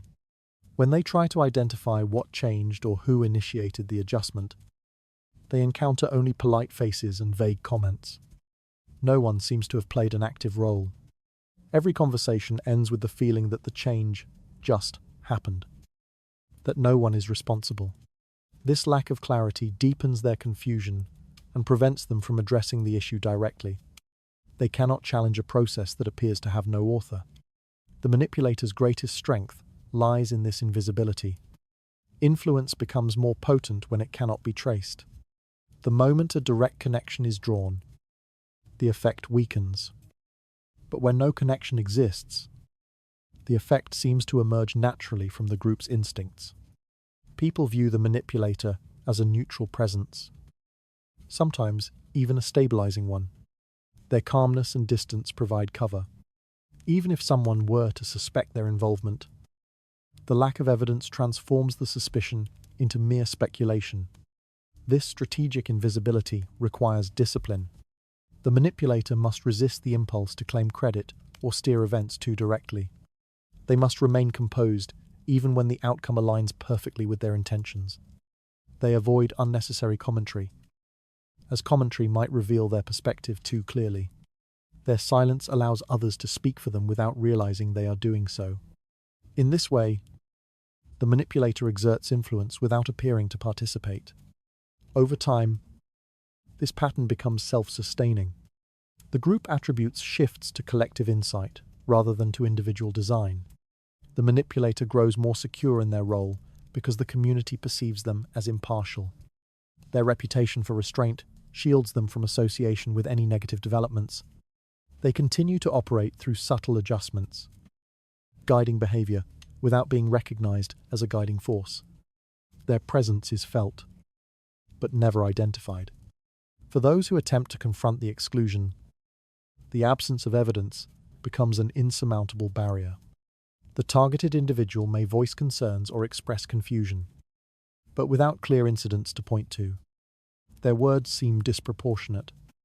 Others reassure them with statements like, "I don't think anyone meant anything by it," reinforcing the idea that no intentional influence exists. The manipulator remains untouched by suspicion, protected by the very structure of the uncertainty they created. In the end, their power lies not in bold actions, but in remaining unnoticed. Influence delivered quietly is often stronger than influence delivered openly. People accept outcomes more readily when they believe no one engineered them. The manipulator understands this better than anyone. The subtle distance maintained here reveals how power strengthens when it leaves no trace behind. A quiet certainty is beginning to form around the one who never seems involved. As that certainty settles further, the effects of their hidden influence are about to deepen in ways no one will clearly recognize. The most dangerous figure within any social system is often the one who remains unnamed. They operate quietly, blending into the rhythms of ordinary interaction, never appearing central enough to attract attention, yet never distant enough to be forgotten. Their influence grows in the spaces others overlook, pauses in conversation, choices in timing, shifts in tone, because they never draw focus. No one thinks to question their role in the slow reordering of relationships around them. Their strength lies in the absence of suspicion. People do not guard themselves against someone who seems peripheral. This kind of presence is particularly powerful because it feels harmless. When conflicts arise, attention gravitates toward louder personalities. The confrontational, the emotional, the visibly reactive. The quiet figure escapes scrutiny precisely because they do not display these traits. Their posture appears neutral, their involvement minimal. In group settings, others describe them as reasonable, steady, perhaps even reserved. These impressions create a shield. No one associates disruption or manipulation with a person who appears consistently balanced.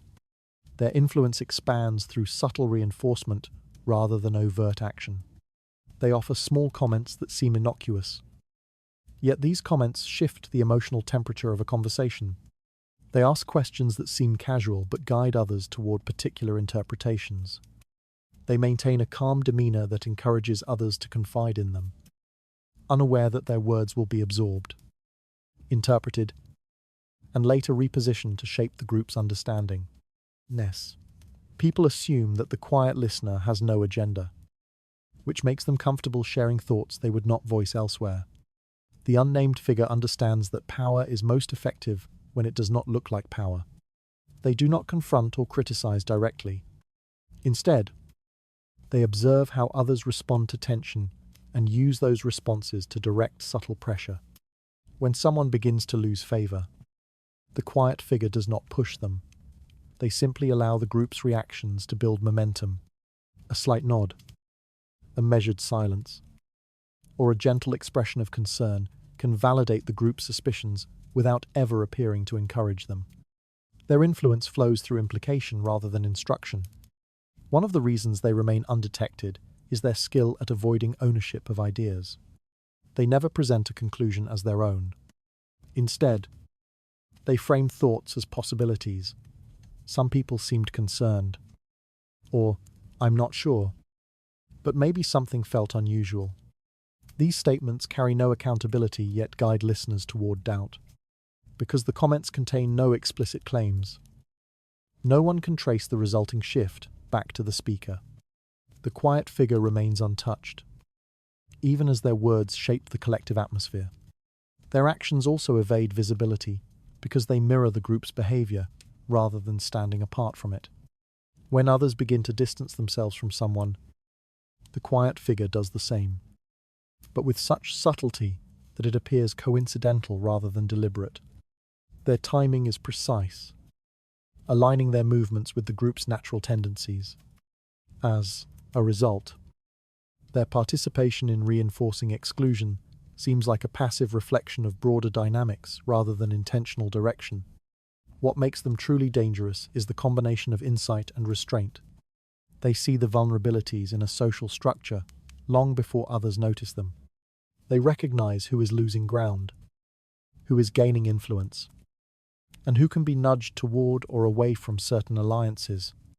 Yet they never act impulsively. Their interventions are measured and spaced apart, allowing the group to draw conclusions on its own. By the time those conclusions solidify, the quiet figure has already stepped back, leaving no sign they were involved. Even when outcomes unfold exactly according to their unspoken intentions, they appear unaffected. They express sympathy toward those who lose status, empathy toward those caught in tension, and calm understanding toward those who feel unsettled.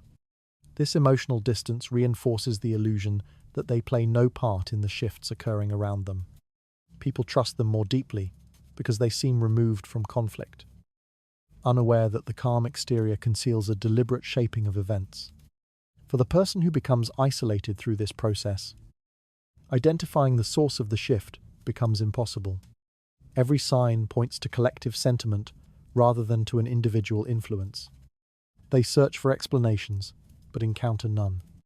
The unnamed figure continues to greet them politely, maintaining an appearance of neutrality that only deepens the confusion. Because there is no visible aggressor, the targeted individual internalizes the decline in their standing as personal failure rather than an engineered outcome. Communities often overlook how much damage can be done by someone who leaves no trace. The danger does not lie in confrontation, but in invisibility, without a clear source to question, challenge, or confront. The group accepts the resulting social order as natural. The quiet figure becomes the architect of outcomes without ever appearing to build them. Their influence hides in the absence of suspicion, shaping the community in ways that cannot be easily undone. The silent presence described here reveals how authority becomes most potent when it avoids recognition. A deeper shift is beginning to settle around the figure no one ever names. Once that shift tightens further, the next stage of erasure is poised to emerge in ways few will notice until it is complete. Maintaining a moral distance is one of the most effective ways to influence a community while appearing entirely blameless. Those who use this tactic present themselves as guided by principle rather than preference, by concern rather than judgment. They speak carefully, choosing words that sound measured and conscientious. Their tone suggests thoughtful restraint, not personal bias, because they never openly criticize. Their remarks seem protective rather than divisive. The appearance of ethical caution becomes a shield, allowing them to guide perception from behind a veil of virtue. The foundation of this strategy lies in having a reason that sounds proper. When asked about tension or discomfort, they refer to broad values: respect, stability, and harmony, rather than to personal grievances. They frame their doubts as reflections on community well-being rather than on individual shortcomings. This approach makes their perspective sound responsible, even when it quietly shapes suspicion. People accept moral reasoning more readily than emotional reasoning, and so the concerns they raise gain immediate credibility. Their language never accuses, it merely suggests. They also avoid speaking ill of anyone outright. Instead of saying that someone behaved poorly, they imply that certain interactions felt unusual. Instead of naming a conflict, they mention that some patterns might need attention. These statements create a sense of unease without assigning blame. The vagueness allows listeners to fill in details with their own assumptions. Because the speaker avoids direct negativity, their remarks appear objective. Others repeat these impressions, believing they originated from careful observation rather than from deliberate framing.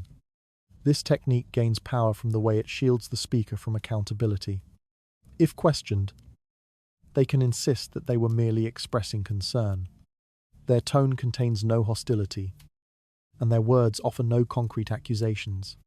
They frame themselves as reluctant observers, compelled by duty to mention what others may have overlooked. This presentation establishes them as morally upright, someone who speaks not out of malice but out of responsibility. As a result, even those who disagree with them hesitate to challenge their perspective directly. The role of morality as a protective barrier becomes more apparent when tensions rise. People are often reluctant to question someone who positions their actions as ethically motivated. They do not want to appear indifferent to the values the speaker invokes. This hesitation allows the speaker to maintain influence even when their remarks cause harm. Each expression of concern subtly adjusts the group's perception of the targeted individual. The speaker appears compassionate while guiding the community toward distance. Because the speaker avoids overt claims, their influence spreads through implication. Listeners repeat the concerns with added emphasis, believing they are acting responsibly by sharing what they heard. As the concerns echo through the group, they lose their original vagueness and acquire the weight of collective worry. The targeted individual becomes increasingly scrutinized, and the scrutiny seems justified because it appears grounded in moral reasoning. The speaker remains untouched, protected by the purity of their tone. The person on the receiving end of this dynamic often struggles to respond. Confronting someone who frames their remarks as ethical caution risks appearing defensive or unreasonable. Any attempt to challenge the speaker can be interpreted as dismissing morality itself. The targeted individual hesitates, trying to determine whether the concerns are genuine or manipulative. In this uncertainty, they lose ground. Their attempts to clarify or explain may seem like evasions, further supporting the narrative that something is amiss. The community, meanwhile, adapts to the moral framing with surprising ease. People want to align themselves with what appears principled. They mimic the speaker's tone, repeating the language of concern rather than criticism. Gradually, the group shifts toward shared caution. Invitations become less frequent. Interactions grow more formal. The individual's presence is met with polite reserve rather than trust. No one feels responsible because each person believes they are responding ethically rather than socially.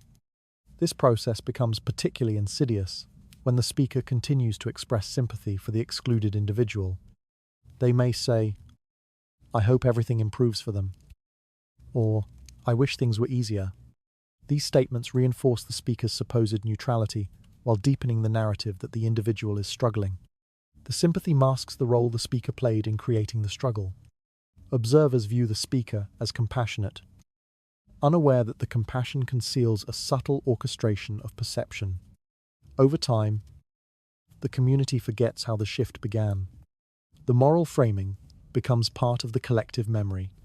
People recall the individual as someone who always seemed a bit concerning. Even if no concrete evidence exists, the speaker's early remarks fade, replaced by a general belief that the individual simply lost their footing. The moral distance that enabled the shift becomes invisible, yet its effects remain fully intact. The restrained concern outlined here reveals how morality can be shaped into a tool for quiet influence. A thin layer of virtue is beginning to harden around the voice that never speaks directly. When that layer settles into place, the next step in the exclusion will emerge quietly in a form no one thinks to question. Silence can function as a message far stronger than any spoken statement. In social environments where people depend heavily on subtle cues, a lack of response carries its own meaning. When someone speaks and receives no acknowledgement, the absence of reaction becomes a form of evaluation. It suggests disinterest, disapproval, or dismissal without ever clarifying which interpretation is accurate. This uncertainty forces the person to construct their own explanation, often choosing the one that reflects poorly on themselves. The silence becomes an active force, shaping behaviors, thoughts, and expectations. A withheld response also alters the dynamics of interaction. Communication relies on reciprocity. One person speaks, the other replies. When this pattern is interrupted, the individual left waiting feels exposed. They question whether their words were inappropriate, whether they misread the situation, or whether something about their presence has become unwelcome. Each moment of waiting tightens this uncertainty. The silence grows heavier, not because it is filled with meaning, but because it refuses to provide any. It is a blank space that demands interpretation. Avoidance reinforces the psychological pressure of silence. When people subtly step around the targeted individual, looking past them, shortening conversations, or responding with minimal acknowledgement, the effect accumulates quickly. The social world feels narrower. The individual begins to anticipate dismissal before it occurs. adjusting their behavior to minimize discomfort. They speak less, take fewer initiatives, and reduce their presence. The avoidance does not need to be overt. Even slight shifts in posture or expression are enough to communicate exclusion. Over time, this lack of engagement pushes the individual out of the conversational flow. They may stand among others, yet feel entirely apart. Their contributions fade not because they lack relevance, but because no one responds to them. Ideas presented without acknowledgement disappear almost immediately, while comments from others receive attention. The contrast reinforces the perception that their presence has lost value. They begin to internalize this idea, interpreting silence as evidence that they no longer belong at the center of the discussion. The psychological impact of this dynamic is profound. Humans depend on social feedback to regulate their self-perception. When that feedback is withheld, the internal narrative shifts towards self-doubt. The individual starts monitoring their voice, their expressions, and even their breathing. They try to become less noticeable, hoping that caution will prevent further discomfort. This self-monitoring narrows their range of expression and further reduces their participation in social life. The silence becomes both the cause and the justification for their withdrawal. For those who employ silence deliberately, the tactic provides several advantages. It allows them to influence the emotional landscape without making explicit claims. They can distance themselves from conflict while shaping the outcome. By not responding, they create tension that others interpret in ways advantageous to them. And if questioned, they can simply claim distraction, preoccupation, or misunderstanding. Silence leaves no trace of intention. It appears passive, even when it functions as a precise tool for exclusion. The tactic also gains strength from the group's inclination to mimic behaviors they observe. When one person consistently ignores or minimizes the targeted individual's contributions, others may adopt similar patterns without realizing it. They interpret the silence as a signal that the person is no longer central or trustworthy. They mirror the behavior because mirroring feels socially safe. Over time, the entire group adjusts its conversational patterns, leaving the individual increasingly isolated. The exclusion becomes a shared practice, performed without conscious agreement. Meanwhile, the targeted person attempts to understand the shift, but receives no clarification. They sense the distance growing. Yet the absence of explanation prevents them from addressing it directly. Any attempt to inquire would require naming what has not been spoken. Risking embarrassment or dismissal, they remain trapped between wanting to understand the silence and fearing the implications of asking about it. This unresolved tension becomes a constant companion, shaping how they move through the social environment. Eventually, the silence solidifies into expectation. People become accustomed to ignoring the targeted individual's presence. They no longer feel pressure to respond, engage, or include them. The individual's absence from conversation becomes routine, and their withdrawal feels like a natural development rather than a reaction to exclusion. The silence that once felt unusual now appears appropriate, even necessary. The shift becomes self-sustaining. In this way, silence completes what words often cannot achieve. It isolates without confrontation, pressures without instruction, and diminishes without accusation. The very lack of engagement signals a judgment that remains impossible to challenge because it is never stated aloud. Silence becomes both the method and the message, reshaping the social structure in ways that leave the individual standing outside of it. The quiet refusal to respond reveals how exclusion sharpens without explanation. A widening gap is beginning to form where conversation once offered connection. Once that gap stretches further, the next erosion of presence will settle into place almost unnoticed. A person already drifting toward the margins faces the most difficult test the moment they decide to resist. In a social environment that has quietly recalibrated itself, any form of pushback becomes subject to interpretation. Emotional reactions are noticed first.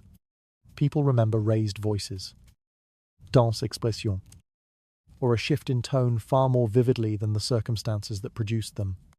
Once someone is viewed through a lens of doubt, even mild frustration appears excessive.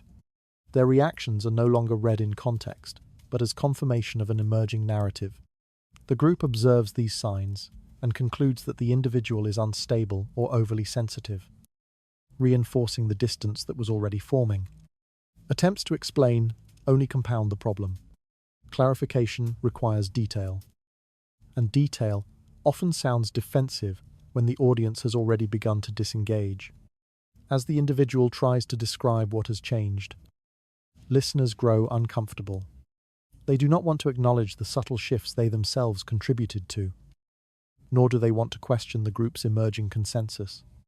This discomfort leads them to shorten conversations, offer vague reassurances, or retreat behind polite neutrality. These responses intensify the targeted person's anxiety, encouraging them to explain even more. The cycle quickly becomes self-defeating. The more thoroughly they describe their feelings, the more others interpret the explanation as evidence of instability. Even well-reasoned points take on a tone of desperation when delivered under pressure. Listeners perceive the effort to justify oneself as suspicious, believing that those with nothing to hide rarely need to clarify so extensively. Meanwhile, silence from the rest of the group appears calm, collected, and therefore more believable.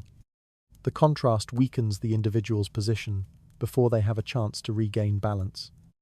Remaining silent is no refuge either. When the individual chooses not to respond, observers assign their own interpretations to the quiet. Some view it as guilt, others as avoidance, and still others as confirmation that something has indeed gone wrong. Silence invites speculation, and speculation rarely favors the person already under scrutiny. Their stillness becomes part of the narrative.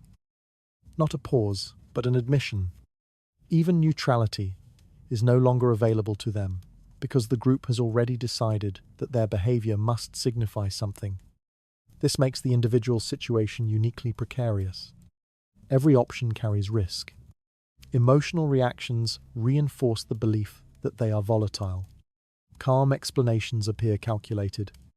Silence suggests resignation or evasion. No response escapes interpretation, because the community is no longer looking for understanding. They are looking for coherence within the story they have quietly assembled. And the story requires the individual to occupy the role that has been forming, someone whose presence disrupts the stability of the group. As the tension rises, the targeted person may attempt direct communication with individuals they consider allies.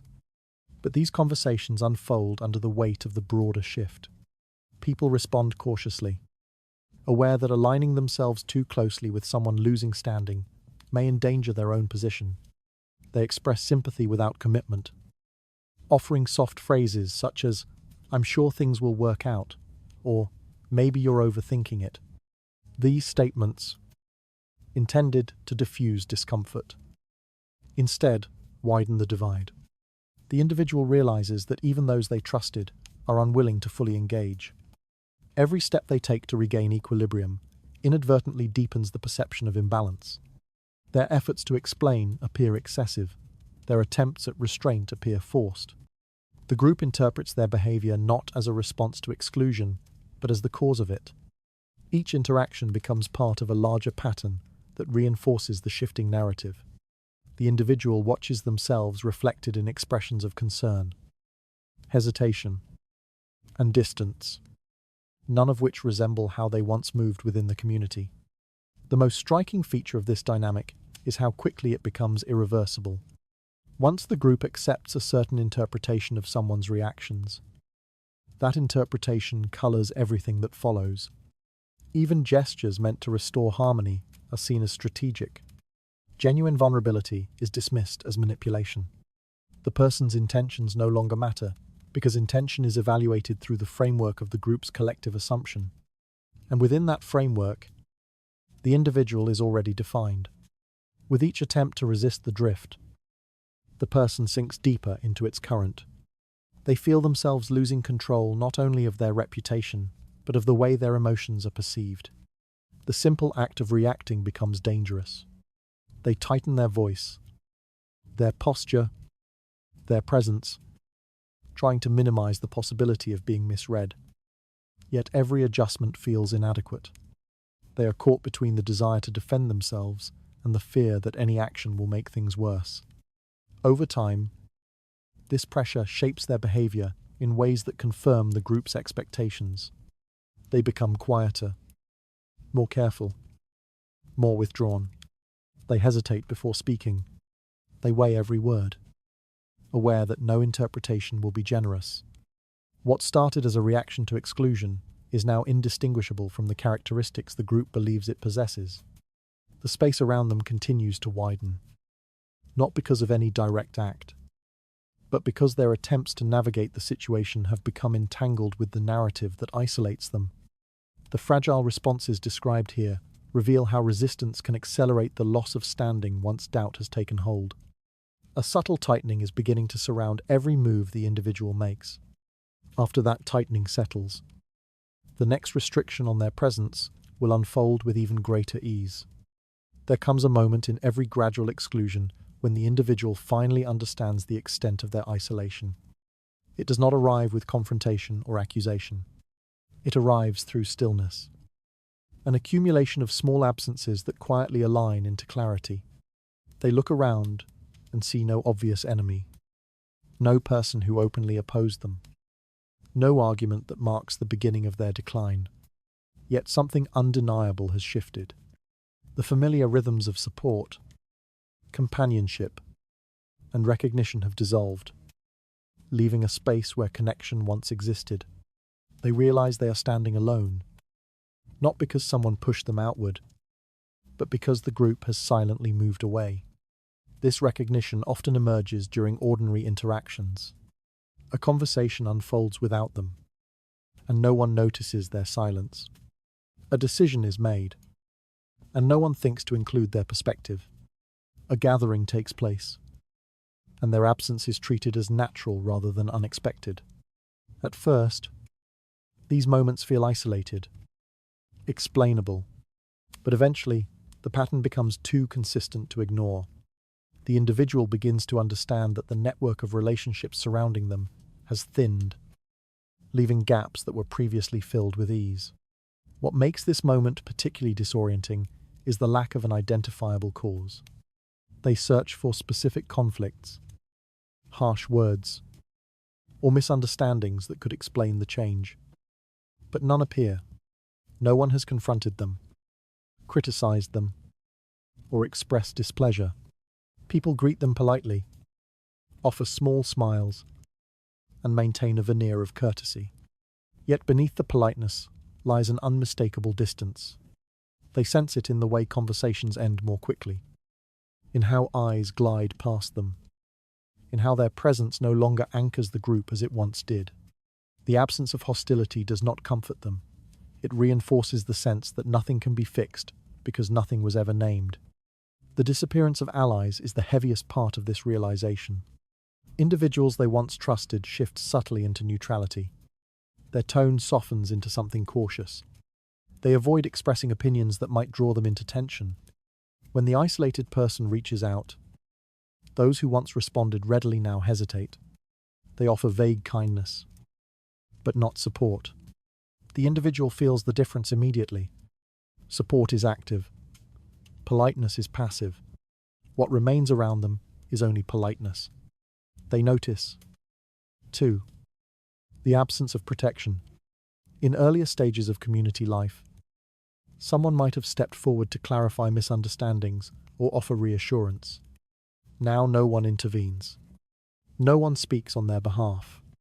No one redirects the subtle drift of conversation when their name surfaces. The silence surrounding them becomes the final marker of their changed position. A silence not born of indifference, but of calculation. Others know that aligning too closely with someone losing standing may place their own position at risk. Caution replaces loyalty. As the understanding settles, the isolated person experiences a heavy stillness. They realize they are standing at the center of a group that no longer includes them. The crowd remains, but they are no longer part of its inner rhythm. People interact around them, but not with the same sense of familiarity. Invitations that once felt automatic are gone. Conversations that once flowed naturally now fragment into brief exchanges. The world does not become hostile, it becomes distant. And distance, in its quietest form, is more difficult to bear than open conflict. This moment of recognition also reveals how thoroughly the exclusion has been normalized. The group no longer notices its own participation in it. They believe the shift reflects the natural evolution of relationships, rather than a collective withdrawal. The isolated person sees that the community has already rewritten its understanding of who belongs and who does not. The absence of opposition becomes its own proof. If no one speaks for them, then perhaps no one believes they should remain central.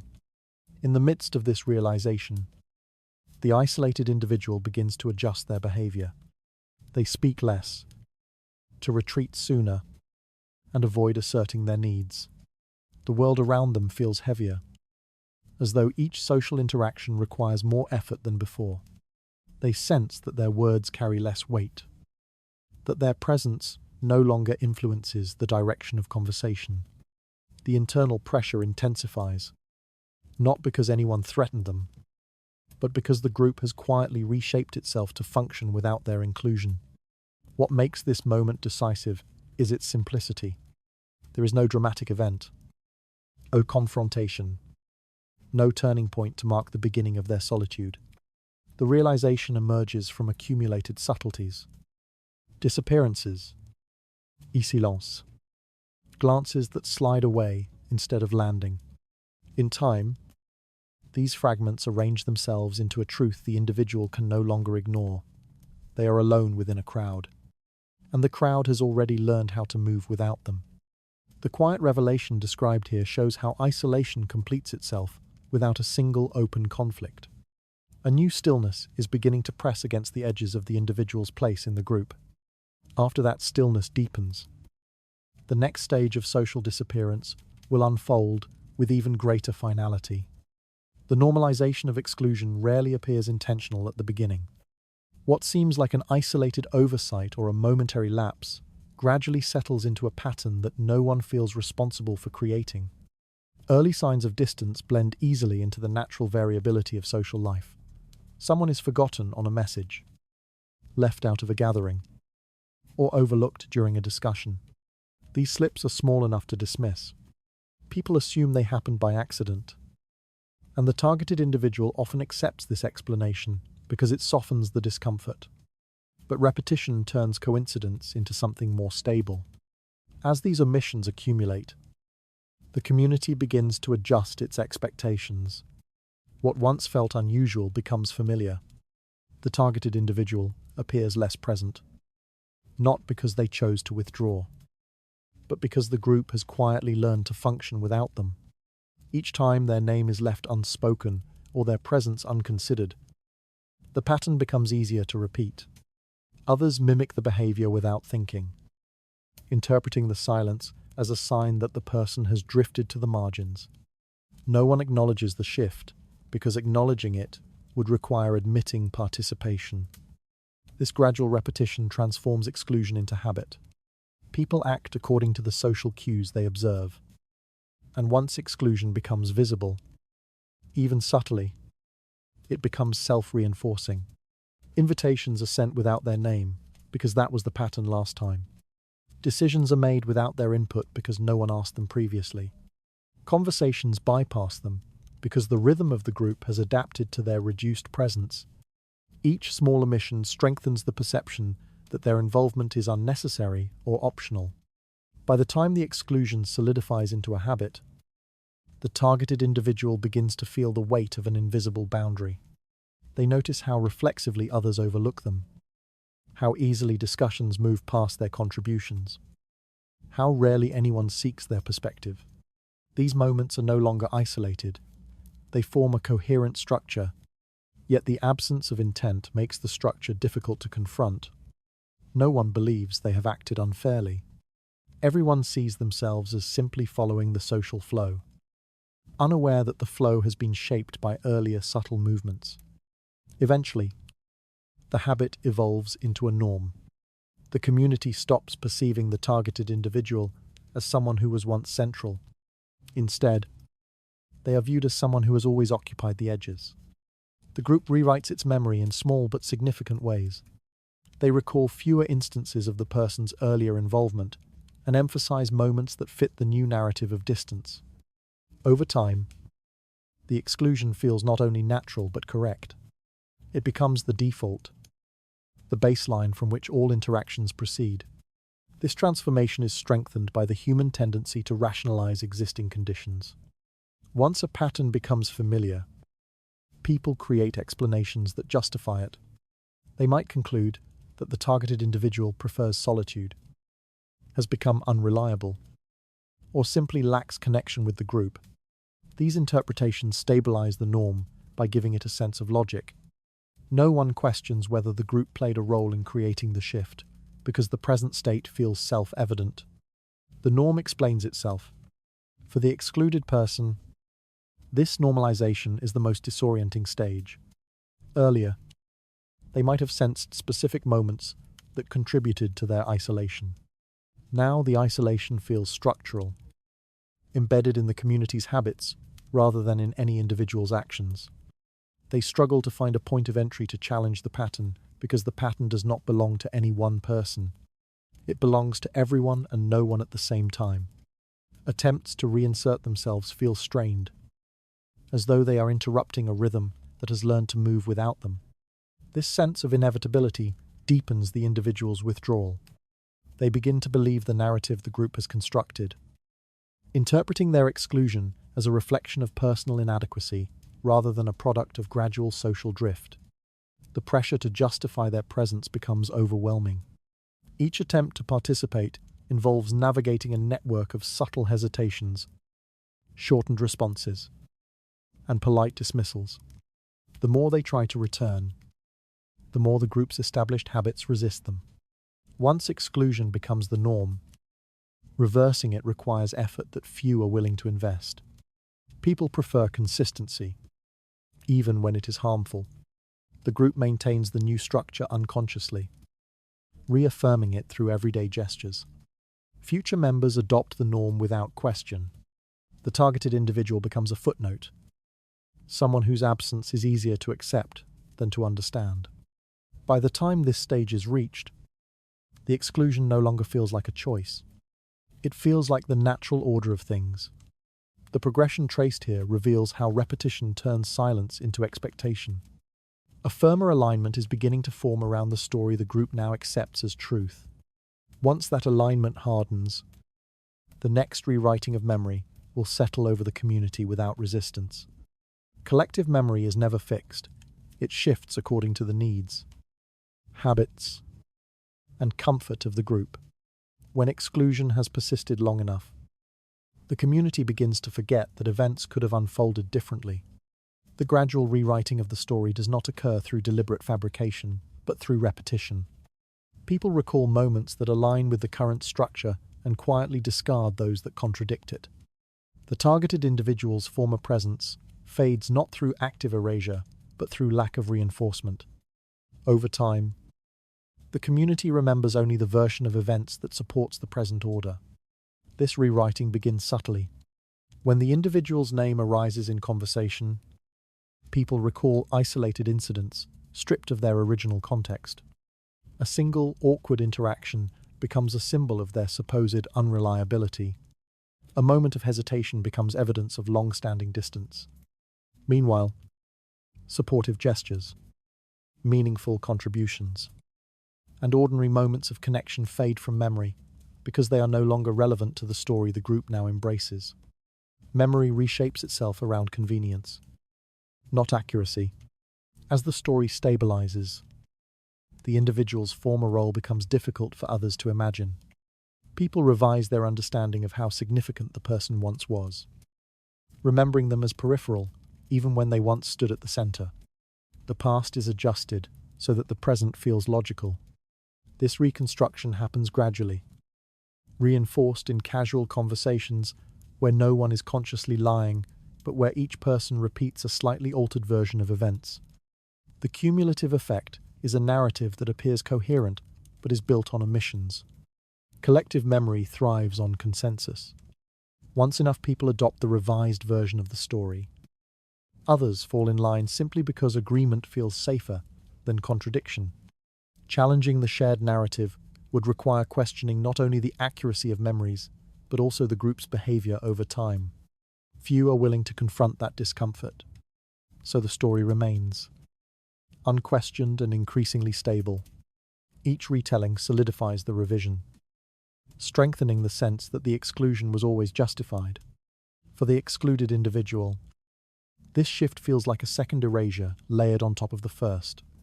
They watch as the group forgets positive moments they once shared, relationships that once held trust, and exchanges that once felt meaningful. They realize that the community no longer remembers who they were, only who they became after distance began to form. Their attempts to remind others of earlier connections often fall flat because the group has already reorganized its understanding. What they say sounds like exaggeration or nostalgia rather than truth. The rewriting of memory also protects the community from discomfort. It allows members to avoid acknowledging their role in the exclusion. If they remember the targeted individual as someone who was always distant, always difficult, or always misaligned with the group, then their participation in the exclusion seems reasonable. The revision functions as a psychological defense, enabling people to feel consistent with their values even when their actions contradict those values. Memory becomes a shield rather than a record. This process is especially potent because it requires no coordination. Individuals adjust their recollections independently.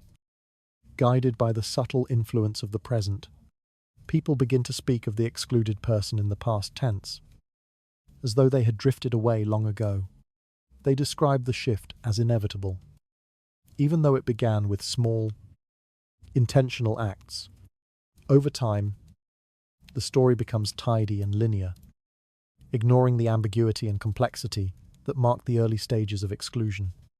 As the narrative settles, the exclusion transforms into something that appears self-evident. People no longer wonder whether the individual could have remained central or whether the community could have acted differently. The possibility of an alternative path fades. The present arrangement becomes the only one that feels imaginable. This sense of inevitability deepens the isolation, making reintegration nearly impossible. A person cannot re-enter a story that the community no longer associates them with. The most striking part of this process is how invisible it becomes. No dramatic shift in memory takes place. No one announces a new interpretation. The story simply changes because stories always change when they are not reinforced. And as the group continues to interact without the excluded individual, the old version of events drifts further out of reach. The community remembers only what aligns with the present, forgetting not only the earlier connection, but the fact that there was ever a choice at all. What remains is a narrative that feels complete, consistent, and unquestionable, yet built on a slow erosion of recollection rather than on truth. The quiet revision traced here reveals how memory molds itself to preserve comfort rather than accuracy. A settled story is beginning to replace the reality that once existed. As that replacement deepens, the final stage of disappearance will unfold as though no alternative ever lived in the group's mind. They say a victory is measured by noise, by declarations, by the visible rise of one side over another. But in the quiet corners of any community, whether a household, a court, or a small circle of acquaintances, the outcome is often determined long before anyone notices what has been set in motion. A person does not need to strike, argue, or expose their intentions. They only need to understand how people behave when uncertainty lingers. The slow shaping of perception, repeated across many conversations, becomes more effective than confrontation. Over time, one presence weakens while another remains steady, offering no clear signs of involvement, yet always positioned to benefit from the shift. In these moments, the absence of direct action becomes the strongest signal. The individual who retreats slightly, who hesitates before speaking, who lowers their voice in a gathering, starts to appear less central. Their silence, whether chosen or forced, creates a gap that others learn to step around. No one claims responsibility. No one points to a specific moment when the exclusion began. They simply adapt to the new pattern, unaware of how consistently they reinforce it. The person at the center of this shift feels it long before they can identify its causes. Their attempts to regain footing seem abrupt to others, as though they are disrupting a balance that has always existed. The one who benefits requires no announcement. Their stability, their calm presence, and their steady posture in conversations give the group something to align with. They become the unspoken reference point. People are drawn to what feels predictable, especially when they sense tension but cannot locate its source. The beneficiary does not present themselves as a champion or a leader. They remain polite, measured, and attentive. These qualities shield them from suspicion, allowing them to remain invisible in the very dynamic they have helped create. Over time, the pattern becomes self-sustaining. The excluded individual senses the distance and withdraws further, hoping to avoid embarrassment or further misunderstanding. Their quiet becomes interpreted as indifference. Their hesitations become proof of instability. Their absence from gatherings becomes evidence that they were never truly part of the group. Meanwhile, the beneficiary remains untouched by the shift. Their position solidified by the group's need for someone consistent. No single action made this happen. It evolved through tone adjustments, pose in conversation, selective acknowledgement, and the repetition of small doubts across many voices. In the end, there is no confrontation to mark the conclusion. The excluded person fades quietly from group life. Their name appears less often in conversations. Their contributions are remembered vaguely or dismissed as minor. The group forms new routines without them. Routines that feel natural because they developed slowly and without resistance.